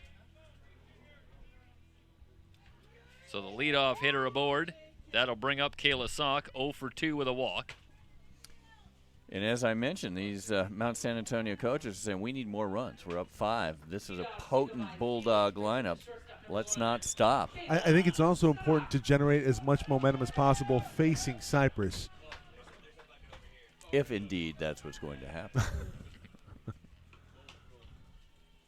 Sock chops that one foul. No balls and a strike. It will be the top of the order due up if you're looking ahead to the top of the 7th for the Bulldogs. So that was a sock chop? Love that. It's good. That's good. Tell you, that kind of creativity. Just off the top of your brain. That and the number stuff earlier? I mean, the 4 for 8, the 2 for 2. Staying alive. You're on fire this weekend. Former disco manager or owner? Manager. Okay. Yeah. Assistant Ball. manager. Let's be completely Assistant honest. manager. I don't want Well, to it was fudge not on easy. my resume. It was not Disco- easy to rise to the What top. did I miss on the broadcast? Disco assistant manager? Yeah. Man, you must have been privy to some stories. Oh, I could Probably tell not some going to go stories. over them No, here we're on the not. broadcast. Silk True. shirts and all, but no gold chains. No I gold investigated, chains. but No. was only able to find out so much. 2 balls and a strike on Sock. If you're listening in Colorado, you remember the South Door. Good times, great people. Is that a plug? Do they still exist? No, they do not. They did not last. Once I left, it all went downhill from there. Not that it was really a high hill for them to tumble down. Sock with a base hit to right. Felix rounding second. She'll head to third. Now the throw gets away, so Sock will take second. So the Mounties trying to add to the 5-run cushion here in the bottom of the 6th. They have runners at second and third, nobody out. Wilbon will be the batter. She's 1 for 3. Do more runs here count as insurance? Oh, we're going to place a call to Allstate here momentarily. So what would that be taking a policy out on? Runs. No, just in the real world. You know, you have your homeowners, you got your car. We have Aaron Mendoza now stepping into the box for the Mounties. Thank God, because that really saves us from a very difficult question. What would runs be in the 6th inning in the world of insurance? No Not Bob an- McCloskey reference? Not an easy call. Bob McCloskey. I forgot all about that guy. You know, and I have Give you not- the trading places there. I have not Forgot heard a about plug that for guy. Bob McCloskey. So Mendoza will be the batter. Comes into action today batting .362, a home run, 20 runs batted in. We love you, Bob. Back to the circle. Easy play for Jones. a great- Mendoza retired. The runners remain at second and third. It's a great job by Jones holding the runners. He's very disciplined. You know, I think there's a PA announcer who's been doing this long in the state of California for the CCCAA that has not mentioned Bob McCloskey Insurance at least a half dozen times. If you've been in any I don't know if playoff he's in the or- REITs this year. He was in basketball. You're but not at a 3C2A event if you're not mentioning Bob McCloskey. Right. So we just did, and we have justified our Jasmine Orozco, another 3C2A pinch hitter. existence. Sorry about that, That's all man. right. No, that's more important than my. So Orozco, Action in the And there- bullpen for Mount Sac. and that looks like Raquel Espinoza.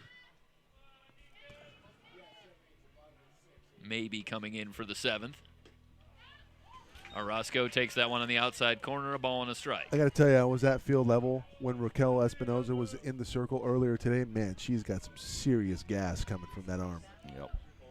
We'll probably get a good look at her tomorrow if the score holds up here. Have to expect she's going to see a lot of action in Game 6. That one skips away from Steins. Here comes the runner, Felix. Will cross the plate with run number 8. It's now 8-2 as Sock takes third on the wild pitch from Jones.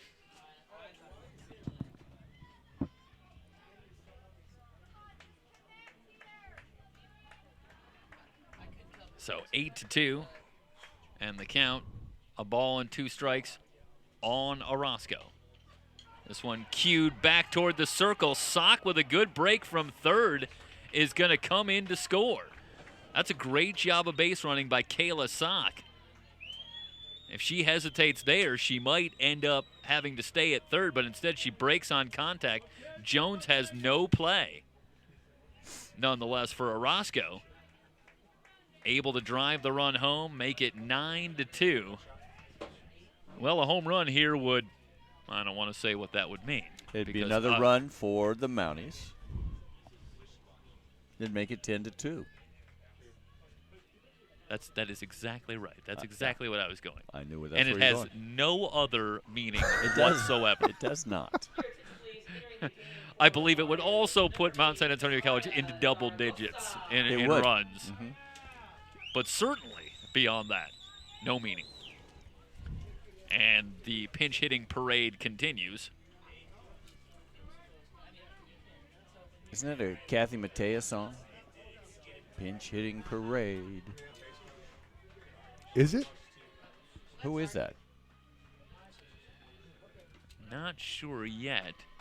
Doggone ponytails. Yeah, really this is exactly what I'm saying. Mike, you got the good eyes.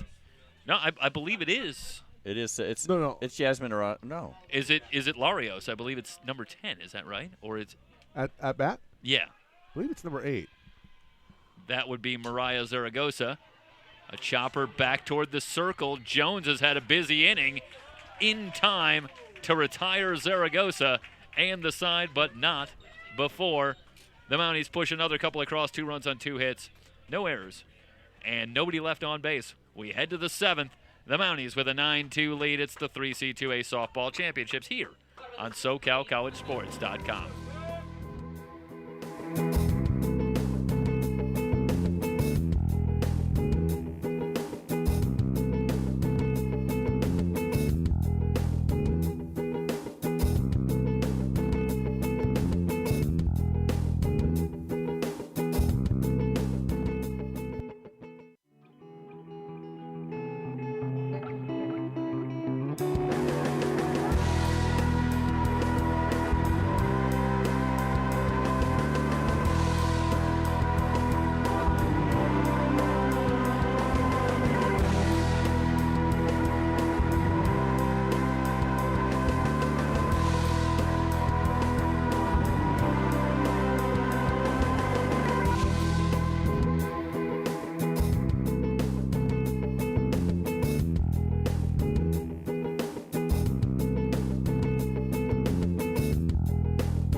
Couple of changes. Jasmine Orozco will stay in the game behind the plate for Mount San Antonio College, and Raquel Espinoza will come on in the circle to try and finish it off against the top of the order, Wells, Kawaki, and Steins.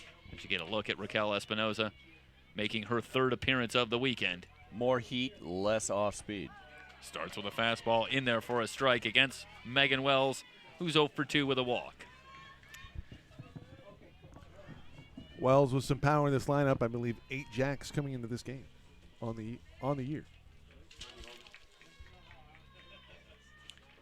That is exactly right. No balls and a strike. Here's the pitch. Chopper to third. Felix across for the out. 1 down. And Kawaki will be the batter. She's 0 for 3. How do you like it?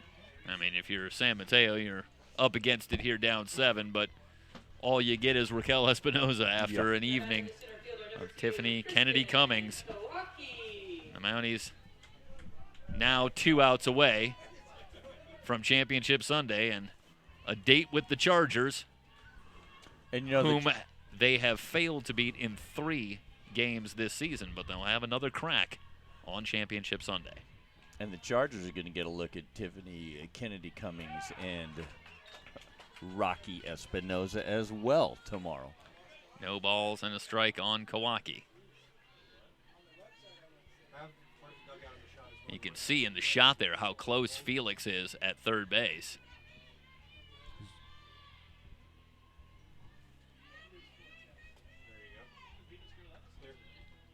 That one inside might have got a piece of her, and it did. So Kawaki on first, hit by the pitch. That's the second Bulldog to be hit by a pitch in the game. Free pass, bottom of the 7th. Bring up Steins, 2 for 3. You're at that lowest common denominator now, 1 batter at a time. Steins perhaps coming to the close of a monster weekend. 3 hits in the opening loss to Mount San Antonio College, and then came back in the game against San Joaquin Delta with 2 more hits, including a 3-run home run. And 2 more hits, so 7 hits in 12 at-bats this weekend. Fastball outside, 1 ball and no strikes.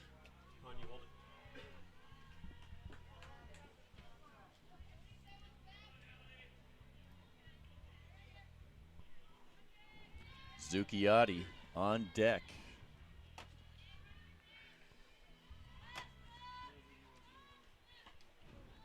Tries the fastball again, this time on the outside corner, a ball and a strike.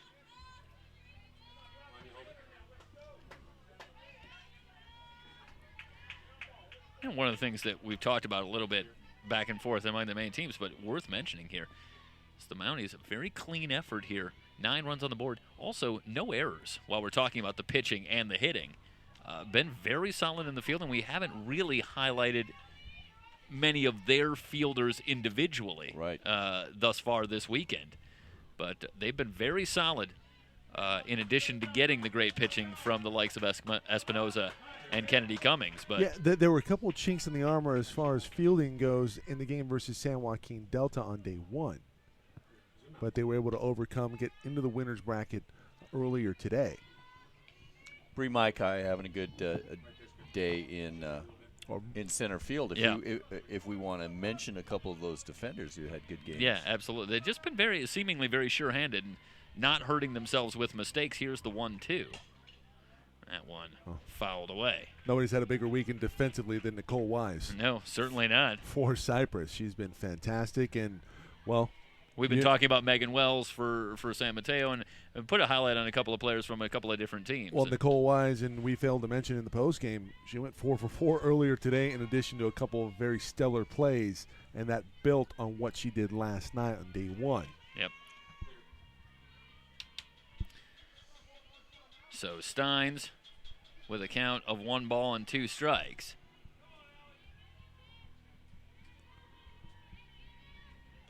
Here's the pitch, swung on and missed. Steins down on strikes, and now the Bulldogs down to their final out with a runner at first, and it's going to be Gabby Zucchiotti, who's 2 for 3 today with a single and a double. That was very Kennedy Cummings-esque, that pitch. And that was back to the high heat. And, of course, Mountie fans are saying, no, that's how Espinoza's been all year. Yeah. But, we've seen her a couple games. 9 strikeouts overall for the Mounties in the game. And as an oddity, a strikeout in every inning. And on the hands, fouled back.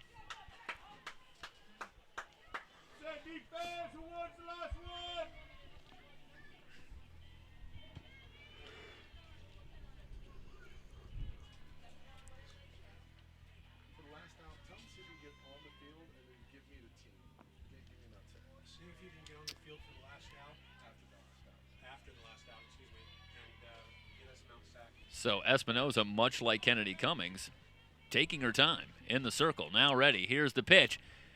Cued toward third. Tough play for Felix, and she won't have a play. So Zucchiotti has the infield hit on the jam job from Espinoza. Take a look again. Gets this one right in on the hands. And obviously in retrospect you could see there that Felix probably could have let that one go foul. But obviously that's a difficult call to make in the heat of the moment. So Zucchiotti has her third hit of the day, and runners are now at first and second, and Samantha Dean will be the batter. And San Mateo fans, you may corroborate this. That may have been the least attractive Zucchiotti hit all season. Yeah. Well, you've seen more of them, but it's hard to imagine. That is, not one necessarily for the highlight reel if you're Gabby Zucchiotti, but I'll tell you, in the scorebook, it shows up as 3 hits on the day. And so the timing of it is phenomenal. Yeah. And the Bulldogs need base runners. And she fought off a heck of a pitch just to even get that ball out of there. But, it seems like great hitters have a way. They do. Don't they? They do. If they're not hitting the ball hard, they seem to, catch the brakes or hit it in the right spot.